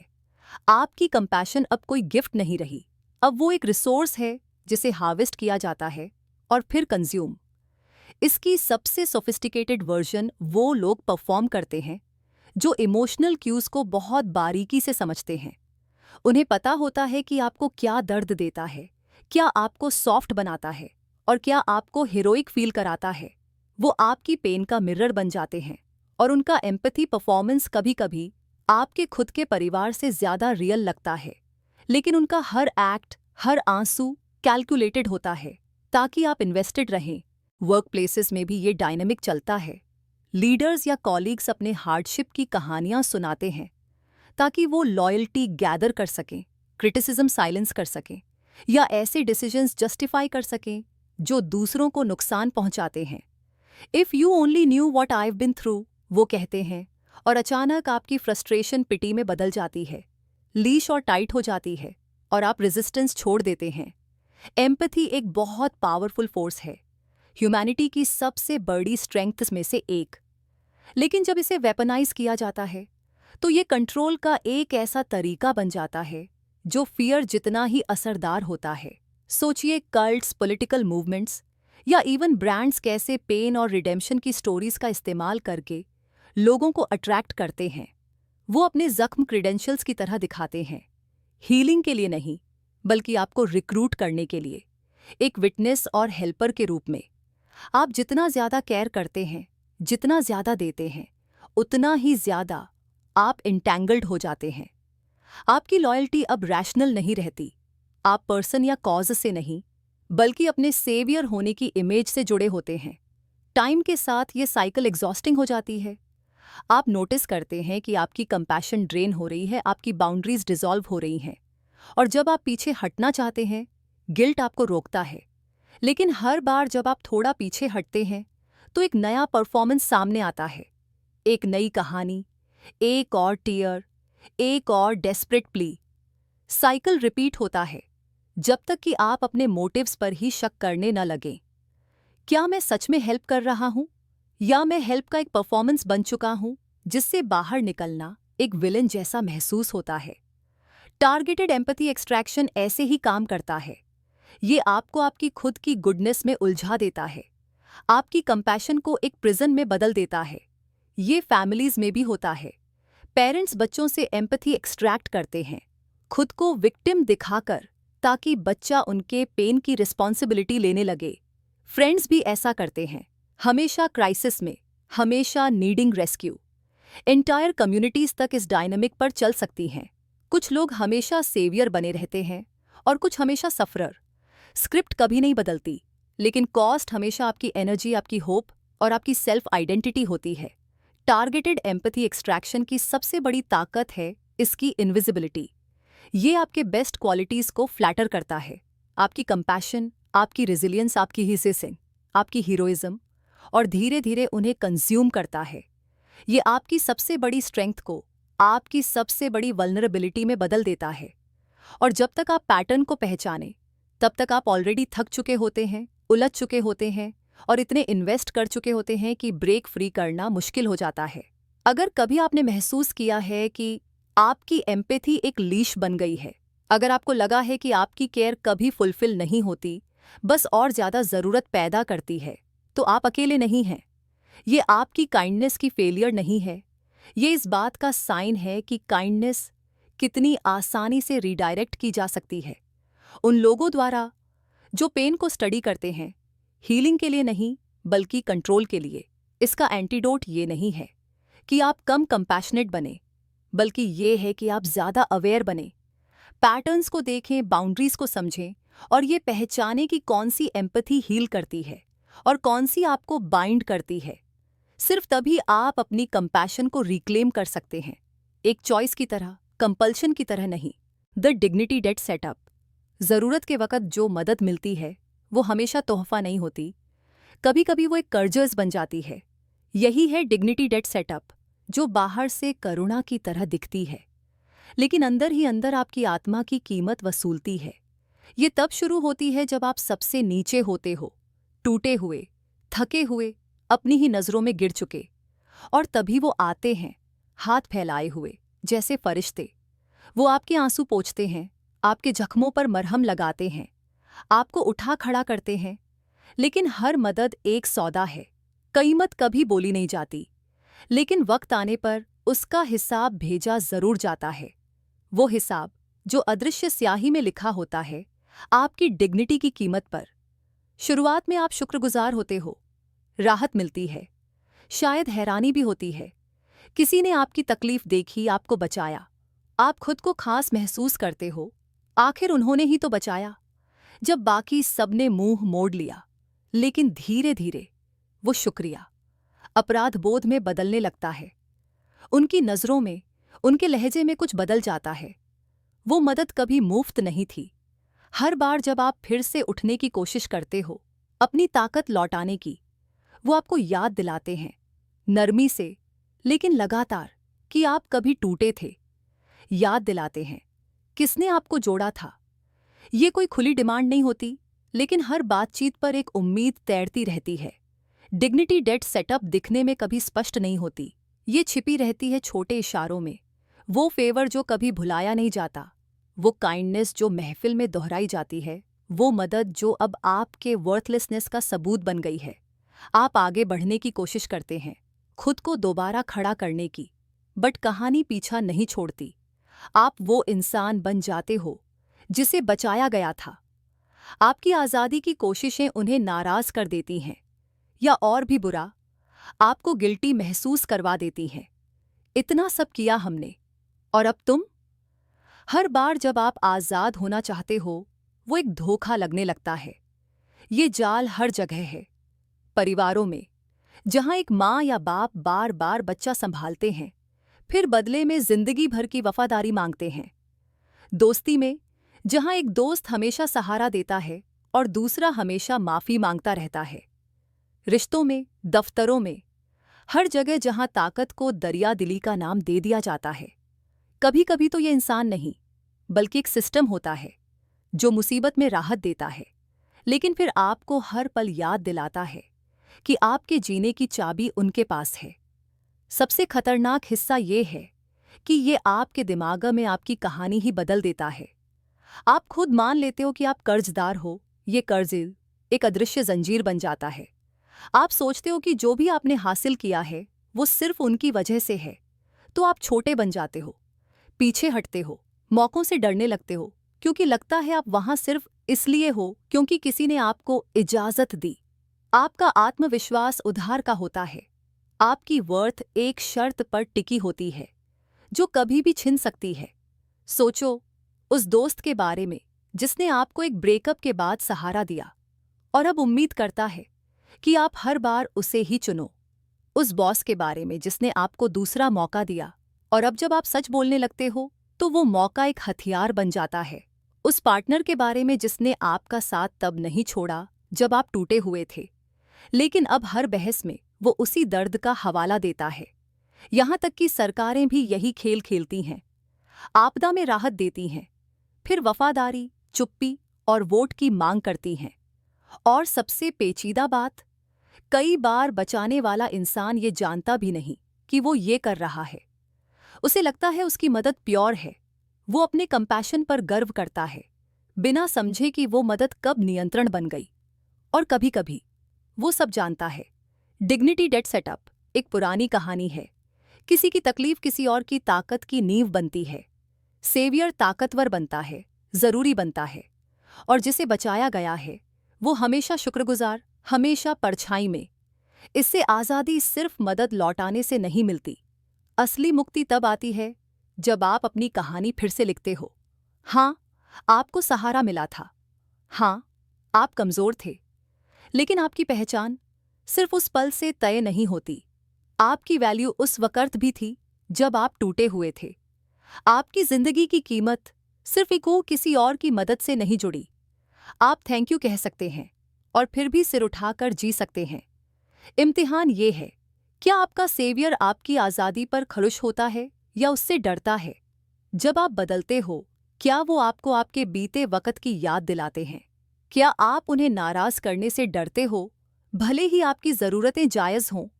क्या आप अपनी असलियत को छोटा कर लेते हो ताकि उनकी बनाई कहानी में फिट बैठ सको। ये है डिग्निटी डेट सेटअप और इसका एंटीडोट है सेल्फ फॉरगिवनेस और अपनी कहानी वापस लिखने की हिम्मत। आपको बचाया गया था, पर आपको गुलाम नहीं बनाया गया था। सच्ची मदद वो होती है जो आपको मजबूत बनाती है, ना कि छोटा। आखिर में डिग्निटी कोई कर्ज नहीं होती, वो आपका जन्मसिद्ध अधिकार है। जो लोग सच में मदद करते हैं वो आपका हाथ थामते हैं, फिर जब आप तैयार हों तो छोड़ देते हैं। वो आपकी उड़ान पर गर्व करते हैं, ना कि आपकी बेड़ियों पर। लेकिन जो लोग बार बार आपके अंधेरे पलों की याद दिलाते हैं, जो आपकी कमजोरी को आपका पिंजरा बना देते हैं, वो कभी आपको बचा नहीं रहे थे, वो आपकी बंदिश की पटकथा लिख रहे थे। अब वक़्त थे खुद को वो चुकता करने का जो कभी बकाया था ही नहीं। आज़ादी से, आत्मसम्मान से, क्योंकि वो कर्ज कभी था ही नहीं। द रिवर्स प्रोजेक्शन मैन्यूवर एक ऐसा मानसिक हमला होता है जिससे बचना लगभग नामुमकिन लगता है, क्योंकि ये आता है आधे सच, भ्रम और शर्म की चादर ओढ़कर। इसे कहते हैं रिवर्स प्रोजेक्शन मैन्यूवर। ये वो कला है जिसमें कोई आपको उन्हीं चीज़ों का दोष देता है जो असल में उसने खुद की होती हैं। शुरुआत में ये सिर्फ वो शब्द लगते हैं, लेकिन धीरे धीरे ये एक ऐसा जाल बन जाता है जो सबसे मजबूत दिमागों को भी संदेह की धुंध में उलझा देता है। सोचिए, कोई झूठा इंसान आपको झूठ बोलने का इल्जाम दे रहा है, या फिर कोई ऐसा जो खुद मास्टर मैनिपुलेटर है आपको मैनिपुलेटिव कह रहा है। सुनने में ये बेतुका लगता है, पर जब वो आपके अपने कुछ सच, आपकी कुछ कमजोरियां इस इल्जाम में मिला देता है, तब आप खुद से पूछने लगते हैं, क्या वो सही हैं? आप खुद को उन इल्जामों से बचाने लगते हैं जिनका आपकी असली हरकतों से कोई लेना देना नहीं। यही है इस मैन्यूवर की चालाकी। वो इंसान आपको सिर्फ का अटैक नहीं कर रहा होता, वो अपनी ही स्याही आपको रंग के चला जाता है। आप उसके पापों का आईना बन जाते हो। शायद वो आपको धोखा दे रहा हो, लेकिन आपको अनफेथफुल कहता है। शायद दोस्तों के बीच झगड़े की जड़ वही हो, लेकिन लोगों को ये यकीन दिलाता है कि आप सबको एक दूसरे से दूर कर रहे हो।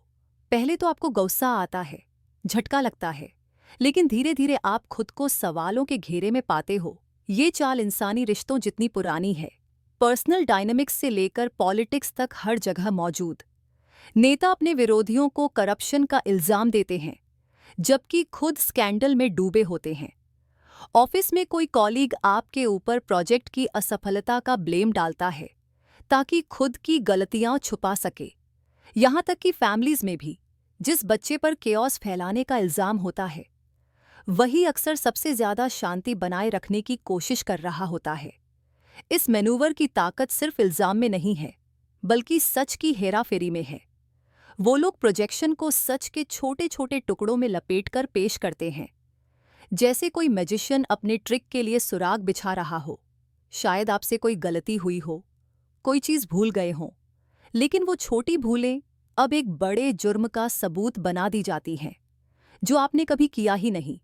आप खुद को दोषी मानने लगते हैं, उन चीजों के लिए माफी मांगते हैं जो कभी आपकी जिम्मेदारी थी ही नहीं, और धीरे धीरे आप कब उस जुर्म की कन्फेशन दे देते हैं जो आपने किया ही नहीं, बस इंटेरोगेशन से छुटकारा पाने के लिए। पता ही नहीं चलता, ये कन्फेशन बन जाता है उनका ट्रॉफी। वो इसे सबूत की तरह दिखाते हैं, अपने आप को भी और दुनिया को भी, कि आप ही दोषी हो। और अजीब ट्विस्ट में आप भी खुद उस बात पर यकीन करने लगते हो।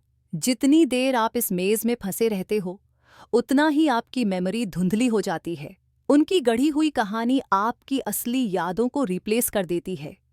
आप अपनी परसेप्शन पर भरोसा खोने लगते हो, हर बात कहने से पहले रुकते हो, हर फैसले पर डाउट करते हो, अपने आप को छोटा करने लगते हो ताकि फिर कोई इल्जाम न लग जाए। यही उनका अंतिम मकसद होता है, आपको आपकी ही रियलिटी पर इतना शक हो जाए कि आप पूरी तरह से कंट्रोल किए जा सकें। ऐसे रियल लाइफ एग्जाम्पल्स हर जगह हैं। किसी वर्कप्लेस में कोई मैनेजर जो शॉर्टकट्स लेता है, वो एम्प्लॉई पर lack of attention to detail का इल्जाम लगाता है। रिश्तों में एक इमोशनली अनअवेलेबल पार्टनर आपको ही डिस्टेंट कह देता है, और आप उसके प्यार के पीछे भागते हुए अपनी कोल्डनेस के लिए सॉरी महसूस करने लगते हो। इतिहास में भी रेजिम्स ने इसी मैनूवर का इस्तेमाल किया है, इनोसेंट लोगों पर इल्जाम लगाकर खुद के अपराधों को छुपाने के लिए। इस ट्रिक का कमाल तब होता है जब सामने वाला इंसान कॉन्शियंशियस होता है। आपकी ऑनेस्टी, आपकी एम्पैथी, आपका अच्छा इंसान बनने का जज्बा, सब कुछ उल्टा मोड़ दिया जाता है। आप अपने अंदर झांकते हो, इसलिए खुद को सवालों से भर देते हो। आप सच्चे हो, इसलिए उन बातों को भी एक्सेप्ट करने लगते हो जो आपके हिस्से की हैं ही नहीं। ये एक साइकोलॉजिकल जूडो की तरह है, आपकी ताकतों को ही आपकी कमजोरी में बदल देना। धीरे धीरे ये सबसे मजबूत इंसानों को भी तोड़ देता है। आपको अपने ही पास्ट की यादें सच्ची नहीं लगती।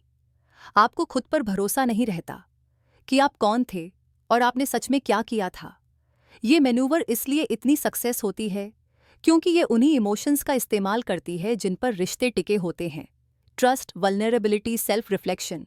इससे बाहर निकलने का एक ही तरीका है। इस पैटर्न को पहचानो और समझो कि ये प्रोजेक्शन है, रिफ्लेक्शन नहीं। खुद का गवाह बनो, अपनी कहानी खुद लिखो, जो हुआ उसे लिख लो। जब अगली बार कोई इल्जाम आए तो खुद से पूछो, ये बात असल में किस पर लागू होती है? क्या ये इल्जाम उनके ही एक्शंस का एको है? प्रोजेक्शन को पहचानना दर्द को कम नहीं करता, कंफ्यूजन तुरंत दूर नहीं होता, लेकिन इससे आपको थोड़ी पावर जरूर मिलती है, ये तय करने की ताकत की क्या सच में आपका है और क्या बस किसी और के गिल्ट की परछाई है। बस यहीं से आप रिवर्स प्रोजेक्शन मैन्यूवर से बाहर निकलना शुरू करते हो। Emotional conditioning loop. यह एहसास कि कुछ गलत है तुम्हें चैन नहीं लेने देता, पर उंगली रखकर बताना मुश्किल है कि आखिर गड़बड़ कहाँ है। तुम्हारे मूड्स अजनबी लगते हैं, रिएक्शंस उलझे हुए हैं, जैसे किसी ने तुम्हारे दिमाग के रूल्स चुपके से बदल दिए हों। तुम हमेशा ऐसे नहीं थे, कभी वो वक्त था जब ताकत तुम्हारी फितरत थी और वल्नरेबिलिटी तुम्हारी चॉइस का जास। पर अब तुम फंसे हो एक अदृश्य भूल भुलैया में, जहां रूल्स हर पल बदलते हैं और हर मोड़ तुम्हें खुद से और दूर ले जाता है। यही है इमोशनल कंडीशनिंग लूप, एक खामोश खेल जहां तुम्हारे इमोशंस को रीवायरिंग किया जाता है, न हिंसा से, न डर से, बल्कि रिवॉर्ड और पनिशमेंट के टेढ़े खेल से। और जैसे कोई लैब रेट जहरीली चीज के पीछे भागती है, तुम भी सोचने लगते हो कि तुम आगे बढ़ रहे हो या बस उसी दायरे में गोल गोल दौड़ रहे हो, हमेशा एग्जिट के करीब, पर कभी बाहर नहीं निकलते। शुरुआत में सब बहुत सटल होता है, तुम अपने लिए खड़े होते हो और रिस्पेक्ट की जगह मिलता है कोल्ड शोल्डर, सार्कैज़म या अचानक खामोशी। जो इंसान पहले तुम्हारी हिम्मत का जश्न मनाता था, अब तुम्हें देखकर निराश या खतरा महसूस करता है। तुम थोड़ा पीछे हटते हो, बस थोड़ा। तुम अपनी एम्बिशन साझा करते हो और हवा ठंडी पड़ जाती है। फिर एक दिन तुम डर या कमजोरी जताते हो और अचानक तुम्हें रिवॉर्ड मिलता है, एक हग, एक कॉम्प्लीमेंट या अनपेक्षित गर्माहट। वो अच्छा लगता है जैसे तुमने आखिरकार एक्सेप्टेंस का कोड क्रैक कर लिया हो, पर वो कोड दरअसल ट्रैप है। हर बार जब तुम ताकत दिखाते हो, बाउंड्री सेट करते हो या अपना अलग ख्याल रखते हो, तुम्हें पनिशमेंट मिलती है, शायद खुलकर नहीं, पर विथड्रॉल, गिल्ट या इमोशनल डिस्टेंस के जरिए। हर बार जब तुम झुकते हो, खुद को छोटा करते हो या खुद पर डाउट करते हो, तुम्हें रिवॉर्ड मिलता है। ये इतना सटल होता है कि लगता है शायद तुम ही ज्यादा सोच रहे हो, पर तुम्हारा नर्वस सिस्टम दिमाग से तेज सीखता है। बिना समझे तुम उन फीलिंग्स की तरफ खींचने लगते हो जो तुम्हें लव, अप्रूवल या शांति दिलाती हैं, इवन अगर वो फीलिंग्स कमजोरी, डाउट या दर्द से जुड़ी हों। ये लूप इतना गहरा और चालाक होता है कि तुम एंटिसिपेट करने लगते हो कि कौन सा बिहेवियर रिवॉर्ड पाएगा। उससे पहले ही एक्ट करने से पहले तुम अपनी खुशी छिपाने लगते हो, अपने प्राइड को डाइल्यूट करते हो और ज्यादा चाहने के लिए माफी मांगते हो। तुम अपनी रेजिलियंस छुपा देते हो, क्योंकि हर बार ताकत दिखाने की कीमत कनेक्शन होती है। तुम अपनी कमजोरी का प्रदर्शन करने लगते हो, बस सेफ्टी पाने के लिए। जो लोग ये करते हैं वो शायद खुद नहीं जानते कि वो क्या कर रहे हैं, वो भी किसी और के लूप के कैदी रहे होंगे। लेकिन इंटेंट से फर्क नहीं पड़ता, असर वही है। तुम्हारा असली सेल्फ किसी और की कंफर्ट का शिकार बन जाता है। तुम अपनी ताकत को छोड़कर बस कुछ टुकड़ों में अप्रूवल पाते हो और धीरे धीरे लूप तुम्हारे चारों ओर एक पट्टा बांध देता है, जिसे बंधते हुए तुमने देखा ही नहीं। उदाहरण हर जगह हैं, पर उन्हें रेयरली नाम दिया जाता है। एक बच्चा कंफर्ट पाने के लिए रोना सीखता है, पर गुस्सा दिखाने पर डांटा जाता है। एक पार्टनर को तभी अफेक्शन मिलता है जब वो नीडी या छोटा बनता है, पर स्ट्रेंथ या इंडिपेंडेंस दिखाने पर कोल्डनेस झेलनी पड़ती है। यहाँ तक कि वर्क प्लेसेस भी इन्हीं लूप्स पर चलते हैं। कंप्लायंस पर प्रेज मिलता है, इनिशिएटिव पर नहीं। साइलेंस सोने के बराबर और बोलने पर आइसोलेशन। संदेश हमेशा वही होता है, कम बनोगे तो तुम्हें प्यार मिलेगा, ज्यादा बनोगे तो तुम अकेले रह जाओगे। और जैसे लैब रेट रिवॉर्ड के पीछे भागती है, वैसे ही तुम अप्रूवल के पीछे भागने लगते हो, भले ही वो जहरीला क्यों ना हो। समय के साथ तुम भूल जाते हो कि हेल्थी महसूस करना कैसा होता है। तुम अप्रूवल चाहने लगते हो ठीक उसी समय जब तुम्हें खुद को मजबूत रखना चाहिए। चीज हमेशा तुम्हारे हाथ से जरा दूर रहती है, और जब मिलती है तो उसका स्वाद कड़वा होता है। असली दुख ये है कि ये लूप तुम्हारी कनेक्शन की जरूरत पर पलता है। हम इंसान बिलोंग करना चाहते हैं, दूसरों की मौजूदगी में सेफ महसूस करना चाहते हैं, पर जब ये जरूरत मैनिपुलेट हो जाती है, जब प्यार तुम्हारी सबमिशन पर निर्भर हो जाता है और ताकत को बगावत समझा जाता है, तब तुम सिकुड़कर किसी और की कंफर्ट जोन में फिट होने लगते हो। तुम भूल जाते हो कि तुम क्या महसूस करते हो। तुम ये पूछना छोड़ देते हो, मुझे क्या चाहिए, और ये सवाल पूछने लगते हो, क्या मुझे सेफ रखेगा। और जवाब हमेशा एक ही होता है, छोटे बनो, कमजोर बनो, चुप रहो। इमोशनल कंडीशनिंग लूप से बाहर निकलना एक रिबेलियन जैसा लगता है, जो शुरुआत में सेल्फ डिस्ट्रक्शन जैसा महसूस होता है। इसका मतलब है पनिशमेंट का जोखिम उठाना, कोल्डनेस, डिसअप्रूवल, यहाँ तक कि अबैंडनमेंट। इसका मतलब है अपनी ताकत को खुद रिवॉर्ड देना, भले कोई और न दे। इसका मतलब है उन हिस्सों का शोक मनाना जिन्हें तुमने प्यार पाने के लिए त्याग दिया, और उन्हें वापस पाने के लिए लड़ना। ये एक अकेला सफर है, पर यही एक रास्ता है। तुम्हें खुद का अप्रूवल बनना होगा, खुद का चैंपियन। तुम्हें खुद सिखाना होगा कि स्ट्रांग होना ठीक है, चाहे दुनिया तुम्हें इसके लिए पनिश करे, क्योंकि बाकी ऑप्शन है जिंदगी भर जहरीली चीज के पीछे भागना, अप्रूवल की झूठी कंफर्ट के लिए, अपनी सोल की कीमत पर। तुम कोई लैब रेट नहीं हो, तुम किसी और के डर से ट्रेन होने के लिए यहां नहीं आए। तुम्हारे फीलिंग्स तुम्हारे हैं। लूप उसी पर टूटता है जब तुम ये तय करते हो कि तुम्हारी ताकत, तुम्हारी बाउंड्रीज और तुम्हारी सच्चाई किसी भी बाहरी रिवॉर्ड से ज्यादा कीमती हैं। और जब ये समझ आती है, मेज की ताकत खत्म हो जाती है, तब तुम्हें एहसास होता है कि की हमेशा से तुम्हारे पास थी। The moral magnet distortion. यह सब शुरू होता है एक ऐसी चमक से जो पहचान जैसी लगती है। एक ऐसा पल जब कोई आपकी सबसे गहरी मान्यताओं की गूंज बन जाता है। वो आपकी सही गलत की भाषा बोलते हैं, उन्हीं अन्यायों पर हंसते हैं, और जब आप एक बेहतर दुनिया की उम्मीद जाहिर करते हैं तो गंभीरता से सिर हिलाते हैं। आपको एक क्लिक महसूस होता है, एक सटल सा खिंचाव, एक मैग्नेटिक आकर्षण जो दोस्ती या रोमांस से भी आगे लगता है। आप उन पर भरोसा करते हैं क्योंकि आपको लगता है कि वो आपकी परछाई हैं। यही है मॉरल मैग्नेट डिस्टॉर्शन। वो खुद को आपकी वैल्यूज के इतना करीब रख लेते हैं कि उनके इरादों पर शक करना नामुमकिन लगता है। लेकिन यही असली खतरा छिपा है। आपके और उनके बीच जो वैल्यूज हैं वो सच हैं, लेकिन वफादारी नहीं। सोचिए उन शुरुआती दिनों को। आप बात करते हैं उन चीज़ों की जो सबसे ज़्यादा मैटर करती हैं, ऑनेस्टी, काइंडनेस, लॉयल्टी, जस्टिस। वो हर बात में सहमति जताते हैं, आपके जुनून को एम्प्लीफाई करते हैं, आपके गुस्से को रिफ्लेक्ट करते हैं, आपके मकसदों के लिए चीयर करते हैं। आप सोचते हैं, फाइनली कोई ऐसा जो मुझे पूरी तरह समझता है। वो बातें कहते हैं जो आपने कभी जुबान पर नहीं लाई थीं, जैसे आपके मन की किताब पढ़ ली हो। लेकिन जो आप नहीं समझ पाते वो ये है कि वो हर शब्द को गौर से सुन रहे होते हैं। वो आपकी मोरालिटी की सीमाओं का नक्शा बना रहे होते हैं। ये सीख रहे होते हैं कि कौन से बटन दबाने से आप हिल जाएंगे। यही जाल है। वो आपका मॉरल मिरर बनकर ट्रस्ट को बिल्ड करते हैं। हर शेयर्ड वैल्यू एक और थ्रेड बन जाती है जो आपको उनके और करीब बांध देती है, और फिर वो धागे एक एक करके खींचे जाते हैं। अचानक आपकी मान्यताएं ही एक हथियार बन जाती हैं।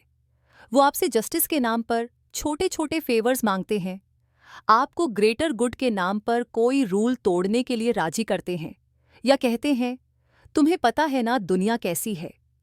हर कदम छोटा लगता है, जस्टिफाइड लगता है, क्योंकि वो आपकी शेयर्ड वैल्यूज के नाम पर होता है।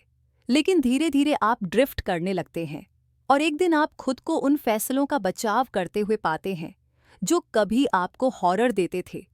इमेजिन कीजिए, एक दोस्त आपसे कहता है किसी को कन्फ्रंट करने को जिसे उसने गलत ठहराया है।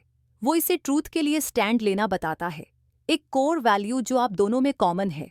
आप सामने आते हैं, उसका साथ देते हैं, इवन अपनी कंफर्ट की कीमत पर। बाद में पता चलता है कि पूरी कहानी ट्विस्ट की गई थी। सच्चाई कभी मकसद थी ही नहीं, उनका मकसद था आपकी लॉयल्टी।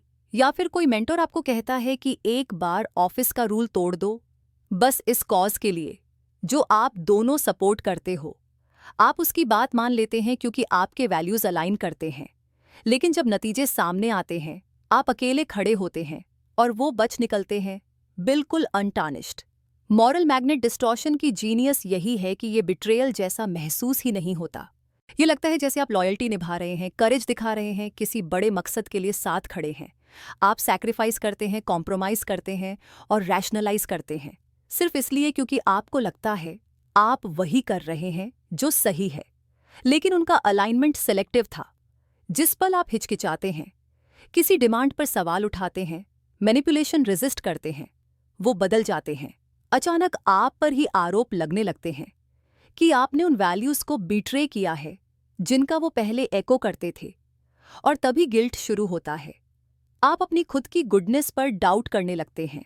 सोचिए उन लोगों के बारे में जो किसी मूवमेंट, आइडियोलॉजी या कम्युनिटी का चेहरा बनते हैं, जो सबसे ज्यादा राइचस दिखते हैं जब तक उनकी असलियत सामने नहीं आती। वो शेयर्ड वैल्यूज को एक शील्ड की तरह इस्तेमाल करते हैं जिससे कोई उनके इरादों पर सवाल ही न उठा सके। अगर आप चैलेंज करें तो ऐसा लगता है जैसे आपने पूरी कॉज को ही बिट्रे कर दिया हो। ये टैक्टिक कोई नया नहीं है। सदियों से लीडर्स, फ्रेंड्स, पार्टनर्स, यहाँ तक कि फैमिली मेंबर्स ने भी इसे यूज किया है ताकि अच्छे लोगों को मैनिपुलेट किया जा सके। और असली हार्ट ब्रेक तब होता है जब आप अपनी ही जजमेंट पर सवाल उठाते हैं, ये सोचकर कि आप कैसे उस ट्रैप को नहीं देख पाए। आप हर कॉन्वर्सेशन, हर अग्रीमेंट को रिवाइंड करते हैं, उन रेड फ्लैग्स को ढूंढते हैं जो आपके सामने ही थे। लेकिन धोखा उनके वर्ड्स में नहीं था, धोखा उनके इंटेंट में था। उन्होंने आपके वैल्यूज को सिर्फ एक नकाब की तरह नहीं, एक हथियार की तरह इस्तेमाल किया। जितना ज्यादा आपने केयर किया, उतना ही ज्यादा आप इल्यूजन में फंसते चले गए। आपकी खुद की इंटेग्रिटी वो जंजीर बन गई जिसने आपको उनके करीब बांधे रखा।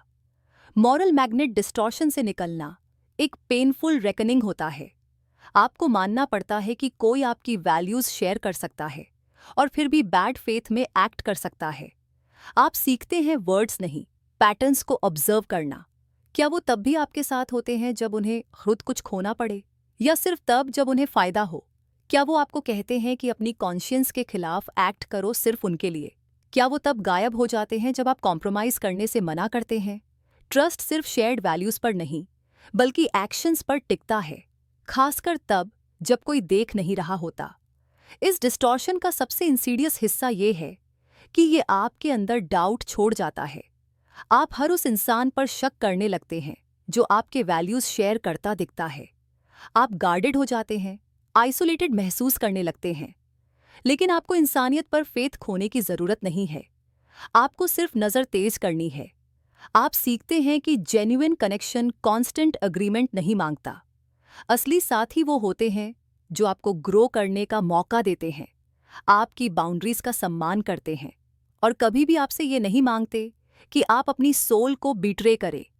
उन लोगों से दूर हो जाइए जो आपकी गुडनेस को वेपन बना देते हैं। आप उनके मैनिपुलेशन के जिम्मेदार नहीं हैं।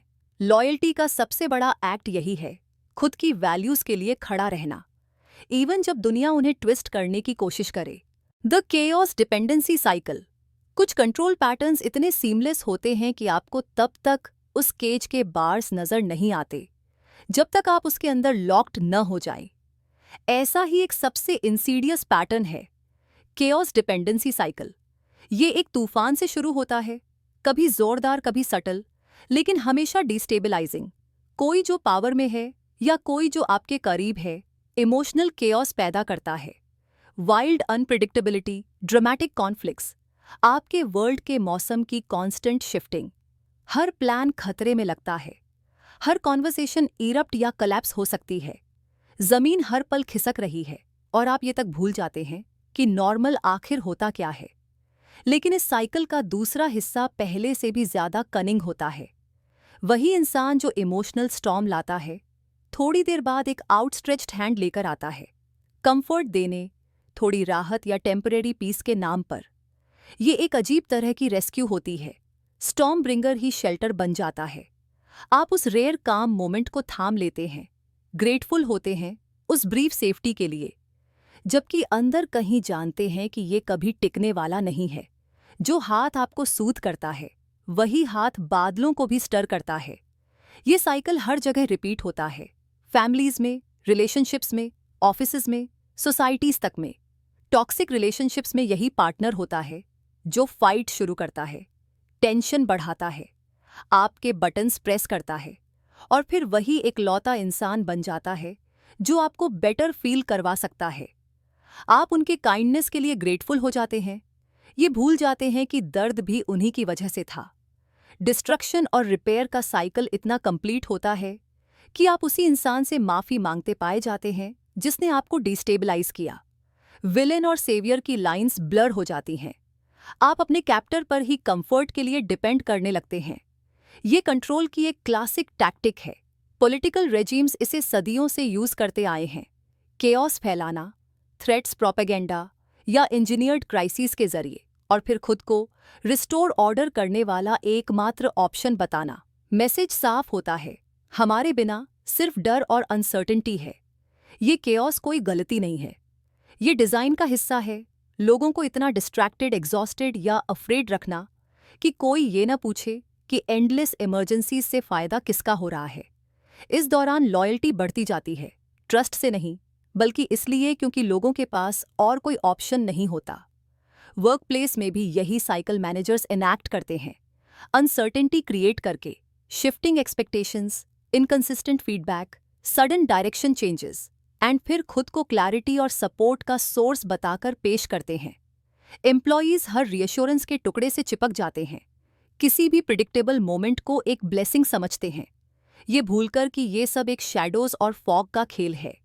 जितना केओटिक एनवायरनमेंट होता है, उतना ही ज्यादा आप किसी भी ओएसिस के लिए थैंकफुल होते हैं, किसी भी काम के पॉज के लिए।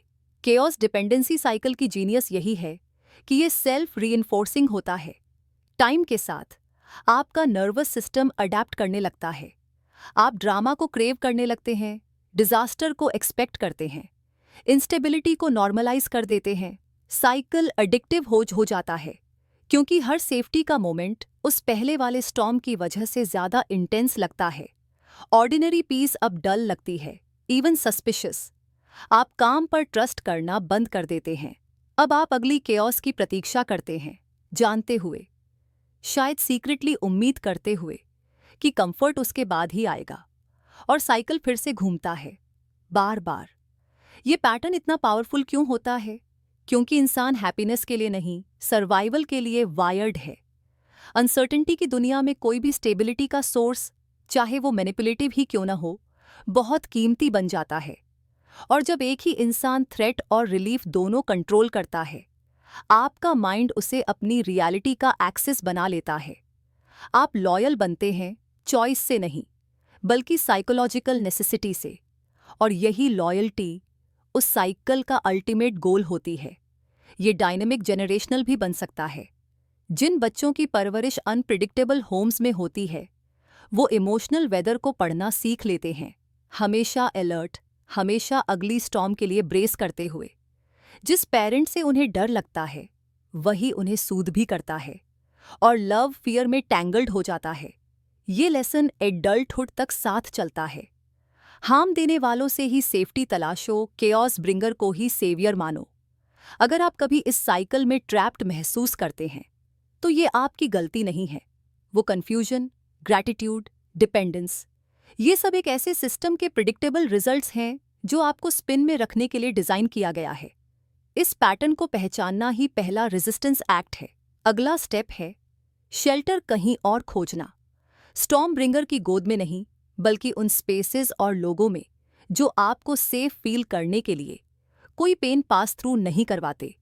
ट्रू सेफ्टी कोई रिवॉर्ड नहीं है जो केओस सर्वाइव करने पर मिले, ये आपका हक है। अगर कभी आपने महसूस किया है कि जो आपको काम करता है वही आपकी फियर की वजह भी है, तो आप अकेले नहीं हैं। केओस डिपेंडेंसी साइकिल एंशिएंट है, क्लेवर है और हर जगह मौजूद है, लेकिन इसका पावर उसी पल फेड होने लगता है जब आप इसे पहली बार क्लियरली देख पाते हैं। ये प्रिजन स्टॉर्म्स से बना है, और उस हाथ से जो खुद को आपका रेस्क्यूअर कहता है। द प्रेमोनिशन प्लांटिंग ट्रिक एक चाल है जो किसी भी साधारण मैनिपुलेशन से ज्यादा खतरनाक होती है।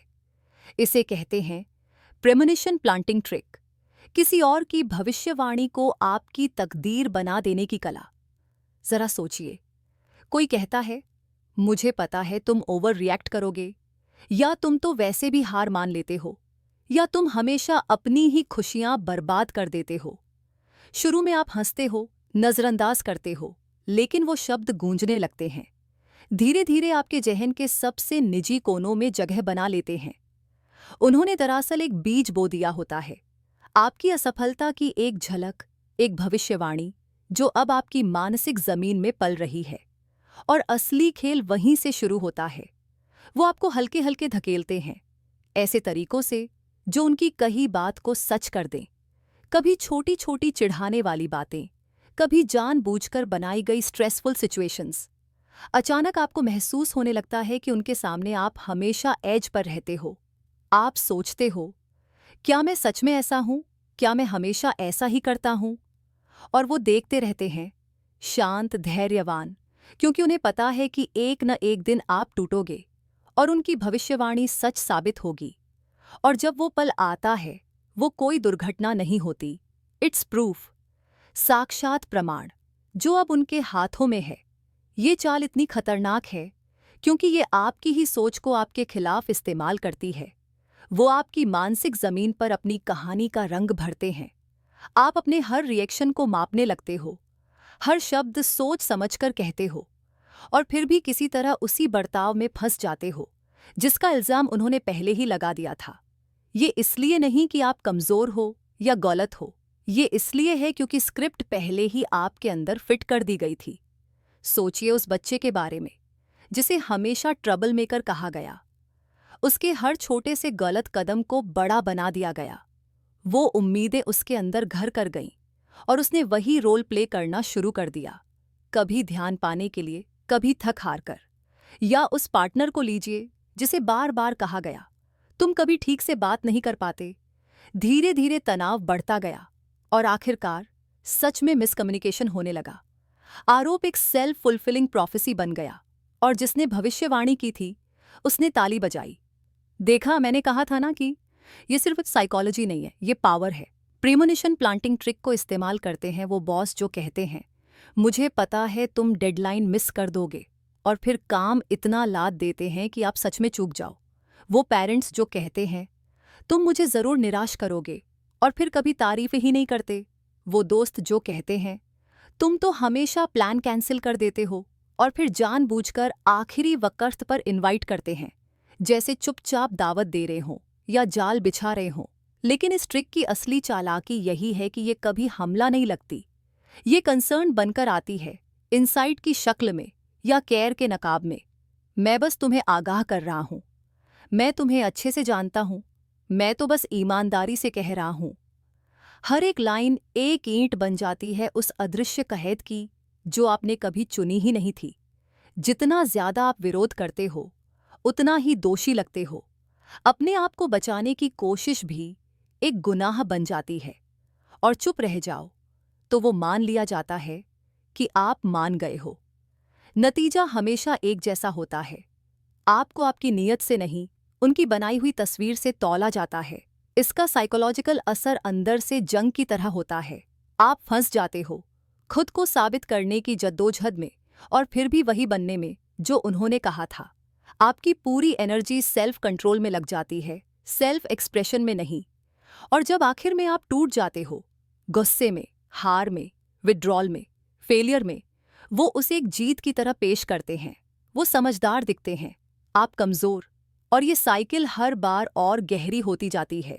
इस प्रेमोनिशन प्लांटिंग ट्रिक से आज़ाद होने के लिए लगती है ब्रूटल सेल्फ ऑनेस्टी और फासला। आपको इस मैनिपुलेशन को पहचानना होगा।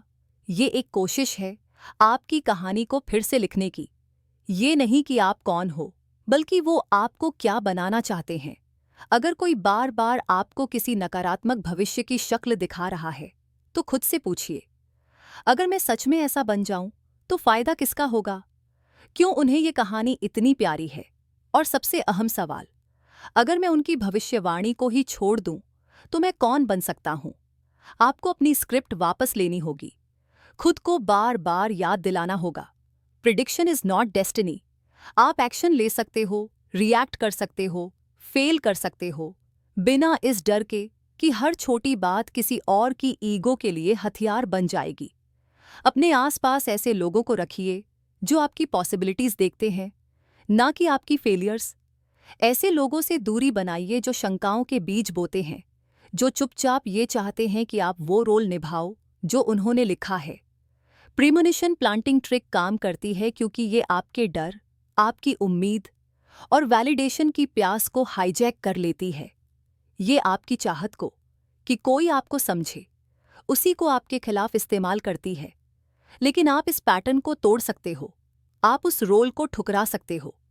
अगली बार जब कोई कहे तुम तो ऐसा ही करने वाले हो, सुनिए ध्यान से, उस सटल पुश को पहचानिए, उस स्टोरी को जो आपकी नहीं है। रुकिए, सांस लीजिए और फिर उस स्क्रिप्ट से बाहर कदम रखिए। उसी पल आप अपनी कहानी फिर से लिखते हो और वो भविष्यवाणी अधूरी रह जाती है। द वुंडेड हीलर पर्सोना एक ऐसा पर्सोना होता है जो जिंदगी के हर मोड़ से दर्द की भाषा ओढ़े चलता है, अपने आप को सर्वाइवर की चमक में लपेटे हुए, हर बार ऐसे घावों की तरफ इशारा करता है जो दिखते नहीं। यही है वुंडेड हीलर पर्सोना, जो अपने सफरिंग को एक साथ शील्ड भी बनाता है और वेपन भी। वो कभी भी विलन की तरह सामने नहीं आता, बल्कि बार बार अपनी कहानी सुनाता है। हर एक स्कार, हर एक हार्ट ब्रेक, हर एक इंजस्टिस को एम्फसाइज करता है जो जिंदगी ने उसके साथ किया है। आप उसके लिए इमोशनल हो जाते हैं, उसे कंफर्ट देने लगते हैं, ये मानने लगते हैं कि उसकी फ्रैजिलिटी असली है, कि उसका पेन ही उस पल की सबसे बड़ी हकीकत है। आप उसे एम्पैथी देते हो, पेशेंस दिखाते हो, यहाँ तक कि उसे वो चीज़ें माफ़ कर देते हो जिन्हें आप किसी और के लिए कभी माफ़ नहीं करते। यहीं से शुरू होती है असली धोखाधड़ी, क्योंकि उसका दर्द सच होता है, लेकिन वो जिस तरह से उसे इस्तेमाल करता है वो नहीं। वुंडेड हीलर पर्सोना अपने ट्रॉमा को एक कंट्रोल टूल की तरह यूज़ करता है। ये सिर्फ सिंपैथी मांगने की बात नहीं होती, ये होता है एक ऐसा सौरों का फोर्ट्रेस खड़ा करना जो उसके क्रूअल्टी को एक्सक्यूज़ कर दे, उसकी जिम्मेदारियों को मिटा दे और हर रिलेशनशिप में पावर को पलट दे। फिर आप कुछ अजीब नोटिस करने लगते हो, जब भी आप अपनी ज़रूरतों की बात करते हो, अपने दर्द या अपनी परेशानियों की, वो हमेशा उसके दर्द के नीचे दब जाती है। अगर आप हर्ट हो तो वो ज़्यादा हर्ट है, अगर आप डर में हो तो उसका डर और गहरा है। हर कॉन्वर्सेशन दोबारा उसके सफरिंग की तरफ मुड़ जाती है, जब तक आपकी रियलिटी उसकी वूंड्स की छाया में गुम नहीं हो जाती। और जैसे जैसे आप उसे कंफर्ट करते हो, उसके पेन के आसपास धीरे धीरे चलना सीखते हो, वो चुपचाप आपके बाउंड्रीज को तोड़ना शुरू कर देता है। वो लाइंस क्रॉस करता है, प्रॉमिसेस तोड़ता है, आपके इमोशंस मैनिपुलेट करता है, लेकिन हर बार साथ होता है एक ट्रॉमा से जुड़ा एक्सप्लेनेशन। मैं कुछ नहीं कर सकता, मैंने बहुत कुछ झेला है, काश तुम समझ पाते कि मैंने क्या क्या सर्वाइव किया है। एक अनकही रूल बन जाता है कि जो टूटा हुआ है उससे जिम्मेदारी की उम्मीद मत करो। वो इतना कमज़ोर लगता है कि आप उससे कन्फ्रंट करने की हिम्मत नहीं कर पाते, और फिर आप बन जाते हो केयर टेकर, प्रोटेक्टर, वो इंसान जिसे हमेशा ज़्यादा देना है। आप जितना ज़्यादा उसके लिए सैक्रिफाइस करते हो, उतना ही कम अपने लिए एक्सपेक्ट करने लगते हो, और धीरे धीरे आप खुद से सवाल करने लगते हो, किसी इतने ज़्यादा घायल इंसान से गुस्सा कैसे करूं? ऐसे इंसान के सामने बाउंड्रीज कैसे रखूं जिसने इतना कुछ सहा है? धीरे धीरे उसका सौरो एक शील्ड बन जाता है, हर क्रिटिसिज्म से बचाने वाला कवच। अगर आप खुद के लिए खड़े होते हो तो आप पर इल्जाम लग जाता है कि आप इनसेंसिटिव हो, क्रूअल हो या उसकी तकलीफ को समझ नहीं पा रहे। आप माफी मांगने लगते हो सिर्फ इसलिए कि आपकी भी कुछ जरूरतें हैं। वक्त के साथ आप नोटिस करते हो आपकी दुनिया छोटी होती जा रही है, आपकी एनर्जी ड्रेन हो रही है, आपकी सेल्फ इमेज धुंधली पड़ रही है, आपका पेन इनविजिबल हो जाता है, जबकि उनका दर्द हमेशा स्पॉटलाइट में रहता है। वुंडेड हीलर पर्सोना आपको तोड़ता है, ना गुस्से से, ना अग्रेशन से, बल्कि लगातार बहते उस सौरों की लहरों से जो हर बार आपकी अटेंशन और डिवोशन मांगती है। सबसे खतरनाक सिचुएशंस में वो एक साइकिल बना देते हैं। पहले वो आपको हर्ट करते हैं, फिर आंसुओं में टूट जाते हैं और आप बन जाते हो उनके कंफर्टर। वो आपके बाउंड्रीज क्रॉस करते हैं, फिर खुद को विक्टिम बना लेते हैं और आप उनके डिफेंडर। अब्यूज़र और अब्यूज्ड के बीच की लाइनें धुंधली हो जाती हैं। ये पर्सोना हर जगह मिलता है। फैमिलीज़ में वो पेरेंट जो अपने ट्रैजिक पास्ट के नाम पर लॉयल्टी मांगता है लेकिन बदले में कभी प्यार नहीं देता। फ्रेंडशिप्स में वो इंसान जो हर बातचीत को सिर्फ अपने दर्द से भर देता है और आपके इमोशंस को इग्नोर करता है। और वर्क प्लेसेस में भी, जहाँ कोई कॉलीग हर गलती पर सिर्फ इसलिए बरी हो जाता है क्योंकि वो कुछ टफ समय से गुजर रहा है। असल खतरा ये है कि वुंडेड हीलर पर्सोना सच में हील करना चाहता ही नहीं, क्योंकि हीलिंग का मतलब होता उस पावर को खो देना जो उसके पेन से आती है। इसलिए वो अपने घावों को वेपन बना लेते हैं, हर पल को आपकी कंपैशन का टेस्ट बना देते हैं और आप फंस जाते हो, देते हुए, कंफर्ट करते हुए, एक्सक्यूज करते हुए, जब तक आप भूल नहीं जाते कि आपकी भी कुछ ज़रूरतें हैं। इस इल्यूजन से बाहर निकलने का एक ही रास्ता है। इसे पहचानो, समझो कि एम्पैथी इन्फिनिट नहीं है और पेन कभी भी हार्म का जस्टिफिकेशन नहीं हो सकता। आप किसी के सफरिंग के लिए केयर कर सकते हो बिना खुद को उसकी सौरों के ऑल्टर पर बलि चढ़ाए। सच्चा हीलिंग जिम्मेदारी लेने से आता है, न कि उसे डिफ्लेक्ट करने से। सच्चा हीलिंग अपने घावों को स्वीकार करने से आता है, न कि दूसरों को कंट्रोल करने के लिए उनका इस्तेमाल करने से। बस तभी आप इस वुंडेड हीलर पर्सोना की छाया से बाहर निकल सकते हो और अपने खुद के हीलिंग के लिए जगह बना सकते हो। The disappearing witness strategy. तुम कभी नोटिस नहीं करते कि कमरा खाली हो रहा है जब तक कि आखिरी बचे इंसान तुम खुद नहीं बन जाते। यही है डिसअपीयरिंग विटनेस स्ट्रैटेजी का खेल। मकसद तुम्हें खुलेआम बर्बाद करना नहीं होता, बल्कि हर उस आंख से तुम्हें धीरे धीरे काट देना होता है जो सच देख सकती थी। ये सब इतनी धीरे और नरमी से शुरू होता है कि तुम्हें बदलाव महसूस तक नहीं होता। दोस्त धीरे धीरे दूर किए जाते हैं, पुराने कॉन्फिडेंट्स अब कम टेक्स्ट करते हैं, कनेक्शन कम हो जाता है और उनकी डिस्टेंस के पीछे हमेशा कोई परफेक्टली लॉजिकल रीज़न होता है। बहुत बिजी हूँ, थोड़ा थका हुआ हूँ या अभी थोड़ा प्रीऑक्यूपाइड हूँ। फैमिली को बताया जाता है कि तुम स्ट्रेस में हो, तुम्हें थोड़ा स्पेस चाहिए और घर में सब ठीक है, बस तुम थोड़े सेंसिटिव हो अभी। कॉलीग्स को चुपचाप बता दिया जाता है कि तुम पहले जैसे नहीं रहे। एक एक करके हर गवाह को हटाया जाता है, ना किसी हिंसा से बल्कि सर्जिकल प्रिसिजन के साथ। हर वो कॉन्वर्सेशन जो तुम्हारे लिए मायने रखती थी अब फिल्टर हो जाती है, रीरूट हो जाती है या बस गायब हो जाती है। और यूं शुरू होती है आइसोलेशन, नॉट ताले लगे दरवाजों से बल्कि रीडायरेक्टेड ट्रस्ट से। जो इंसान तुम्हें मैनिपुलेट कर रहा है वो ना जोर से बोलता है ना हिंसक होता है, वो तो बस हमेशा वहां होता है, हॉवर करता है, तुम्हारे फोन का जवाब देता है, तुम्हारे मैसेजेस को रिले करता है, तुम्हारे लिए एक्सप्लेनेशंस देता है, इतना कि तुम खुद पर बोलने का हक तक भूलने लगते हो। उनकी कंसर्न जेन्युइन लगती है, शायद फ्लैटरिंग भी। आखिर कौन नहीं चाहेगा कि कोई उनकी लाइफ में इतना इन्वेस्टेड हो। तुम उसे स्ट्रैटेजी नहीं समझते। ये सब इसलिए है ताकि जब अंत में कुछ टूटे तो कोई गवाह न बचा हो जो बता सके कि पहले तुम कैसे थे।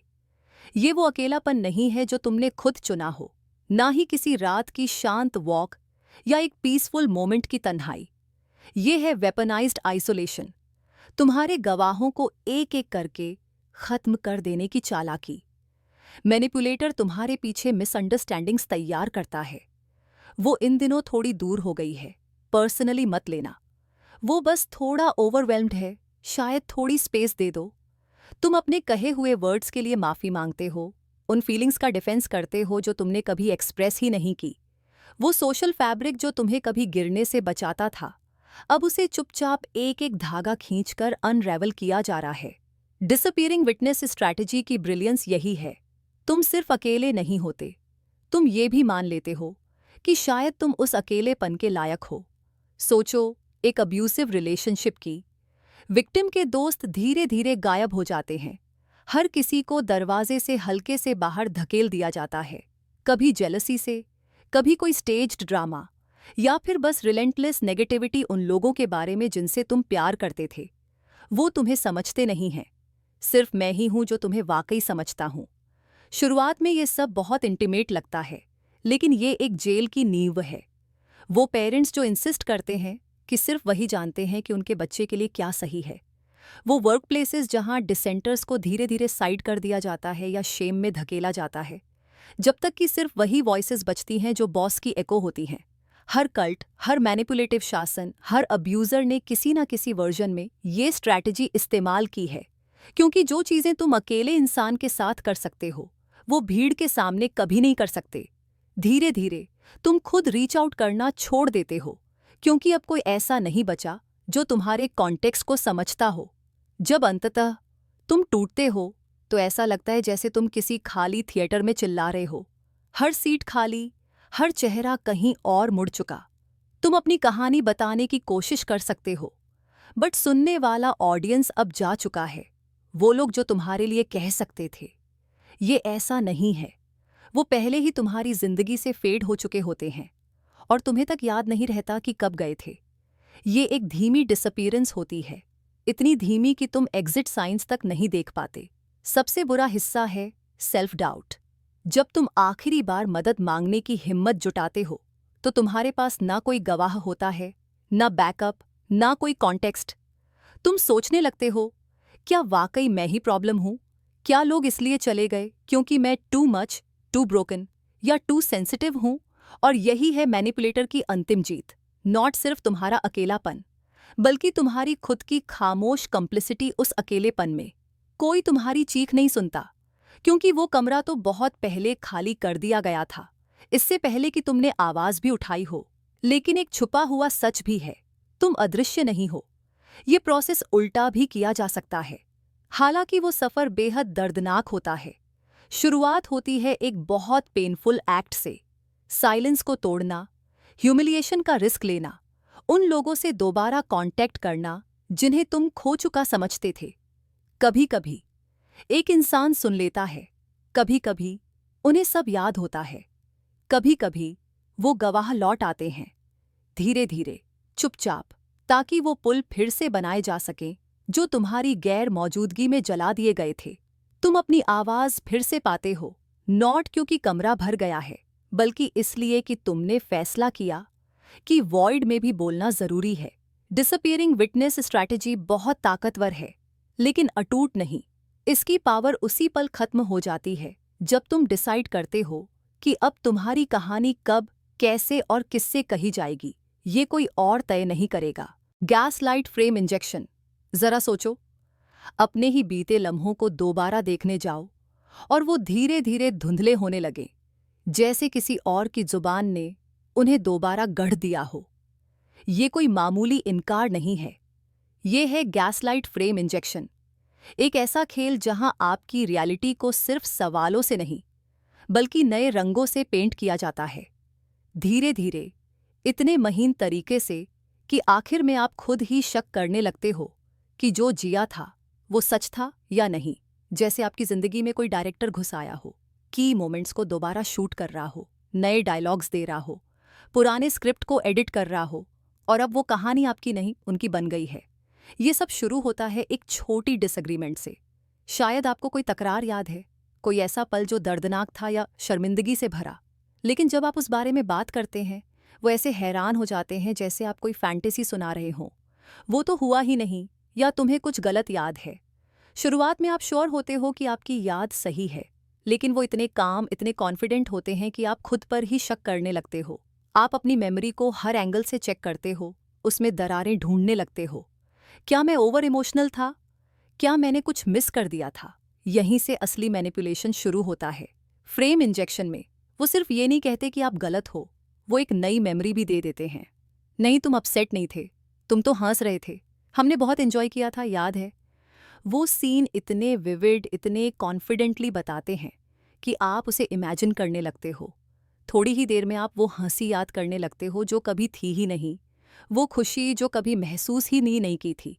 उनकी वर्जन आपकी माइंड में ऐसे घुलती है जैसे गीली मिट्टी पर उंगलियों के निशान, और आपकी असली मेमोरी, रॉ, वल्नरेबल, धीरे धीरे फेड होने लगती है।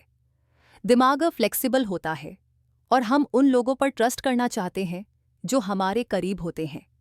यही वजह है कि उनकी एडिट्स चिपक जाती हैं। ये प्रोसेस सटल होता है, ये अब्यूज जैसा नहीं दिखता, बल्कि कंसर्न जैसा लगता है, केयर जैसा लगता है। वो बताते हैं कि उस रात आपने क्या पहना था, क्या कहा था, कैसे दिख रहे थे।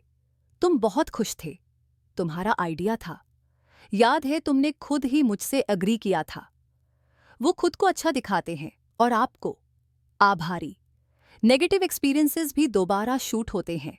आपका गुस्सा इरैशनल बन जाता है और उनकी बेरुखी, केयर। और ये सब एक्सीडेंट नहीं है। गैस लाइटर को अच्छे से पता होता है कि वो क्या कर रहे हैं। वो अपनी वर्जन को बार बार रिपीट करते हैं जब तक आपकी माइंड टूट न जाए। फिर वो दूसरों को भी घसीट लाते हैं। तुमने उसे हंसते नहीं देखा? उसने तो कहा था कि सब ठीक है। धीरे धीरे एक कोरस बनता है और आपकी कॉन्फिडेंस चकनाचूर हो जाती है। आप अपनी ही जिंदगी में एक अजनबी बन जाते हो। मेमोरी तक हाथ बढ़ाते हो, लेकिन वहां कुछ पिक्सेलेटेड, ब्लरी, अनरिलायबल सा मिलता है। जैसे किसी को याद है कि उनके पार्टनर ने बहस में कुछ बहुत क्रूअल कहा था, लेकिन बाद में पार्टनर कहता है, मैंने ऐसा कुछ नहीं कहा, शायद तुम किसी और इंसिडेंट को याद कर रहे हो। और फिर एक कदम और आगे, असल में तुम ही तो चिल्ला रहे थे। कुछ वक्त बाद विक्टिम खुद सोचने लगता है, क्या सच में मैं ही रॉन्ग था? क्या मैंने सब कुछ गलत याद रखा? धीरे धीरे उनकी कहानी अनरैवल होने लगती है और गैसलाइटर वहीं खड़ा होता है, एक चमकती हुई पॉलिश्ड वर्जन हाथ में लिए, ready to replace the truth. Offices में भी यही होता है। एक बॉस कहता है कि आपका आइडिया तो उसी का था, कि आपने कभी कंट्रीब्यूट ही नहीं किया। कॉलीग्स धीरे धीरे उसकी वर्जन को रिपीट करने लगते हैं। आप अपनी वर्थ, अपनी कॉम्पिटेंस के, यहाँ तक कि अपनी सैनिटी पर भी सवाल उठाने लगते हैं। फ्रेम इंजेक्शन काम करता है क्योंकि हमारी मेमोरीज रिकॉर्डिंग नहीं होती, वो रिकंस्ट्रक्शन होती हैं। हम गैप्स भरते हैं सजेशंस से, और मैनिपुलेटर्स जानते हैं कि वो सजेशंस कैसे देने हैं। फैमिलीज में भी ऐसा ही होता है। पेरेंट्स कहते हैं, तुम्हारा बचपन बहुत हैप्पी था, जबकि आपको याद है वो डर, वो सन्नाटा। सिबलिंग्स भी कोरस में जुड़ते हैं, मेमोरीज मिक्स होती हैं, और आप अपनी ही दर्द भरी यादों पर शक करने लगते हैं। धीरे धीरे आप अपनी पास्ट की एंकर खो देते हैं। आप खुद पर ट्रस्ट करना भूल जाते हैं, हमेशा उनकी वर्जन को मानते हो, और इसकी कीमत वो तबाही है। जो लोग गैसलाइट फ्रेम इंजेक्शन में फंसते हैं, वो खुद के लिए खड़ा होना भूल जाते हैं, बाउंड्री सेट करना भूल जाते हैं, खुद को पूरा महसूस करना भूल जाते हैं। हर डिसीजन पर डाउट होता है, हर फीलिंग पर सवाल उठता है। आप उन चीज़ों के लिए माफ़ी मांगने लगते हैं जो आपने कभी की ही नहीं, उस पेन का ब्लेम लेने लगते हैं जो आपने दिया ही नहीं, और उस सेल्फ को मोर्न करते हैं जिसे आप अब ठीक से याद भी नहीं कर पाते। एक ही रास्ता है इससे बाहर निकलने का। अपनी कहानी रिक्लेम करो, एक एक इंच करके। जो याद है उसे लिखो। उन इमोशंस पर भरोसा करो जो आपकी मेमोरीज से जुड़े हैं, चाहे कोई कितना भी उन्हें डिनाई करे। बाहर की रियलिटी को एंकर बनाओ। मैसेजेस, फोटोज, जर्नल्स, वो दोस्त जो तुम पर यकीन करते हैं, खुद को याद दिलाओ, रियलिटी को परमिशन की जरूरत नहीं होती। ये जिंदगी तुम्हारी है, तुम्हारे अनुभव तुम्हारे हैं, और किसी को भी तुम्हें ये कहने का हक नहीं कि क्या सच था और क्या नहीं। गैसलाइट फ्रेम इंजेक्शन सिर्फ मेमोरी का खेल नहीं है, ये कंट्रोल का हथियार है। ये आपके हाथ से आपकी स्क्रिप्ट छीनकर आपकी हिस्ट्री को किसी और की नैरेटिव में बदलने की चाल है। फ्रेम तोड़ो, पेन अपने हाथ में रखो। सच की कहानी तुम्हारी है, और उसे याद रखने के लिए तुम्हें किसी की परमिशन की जरूरत नहीं।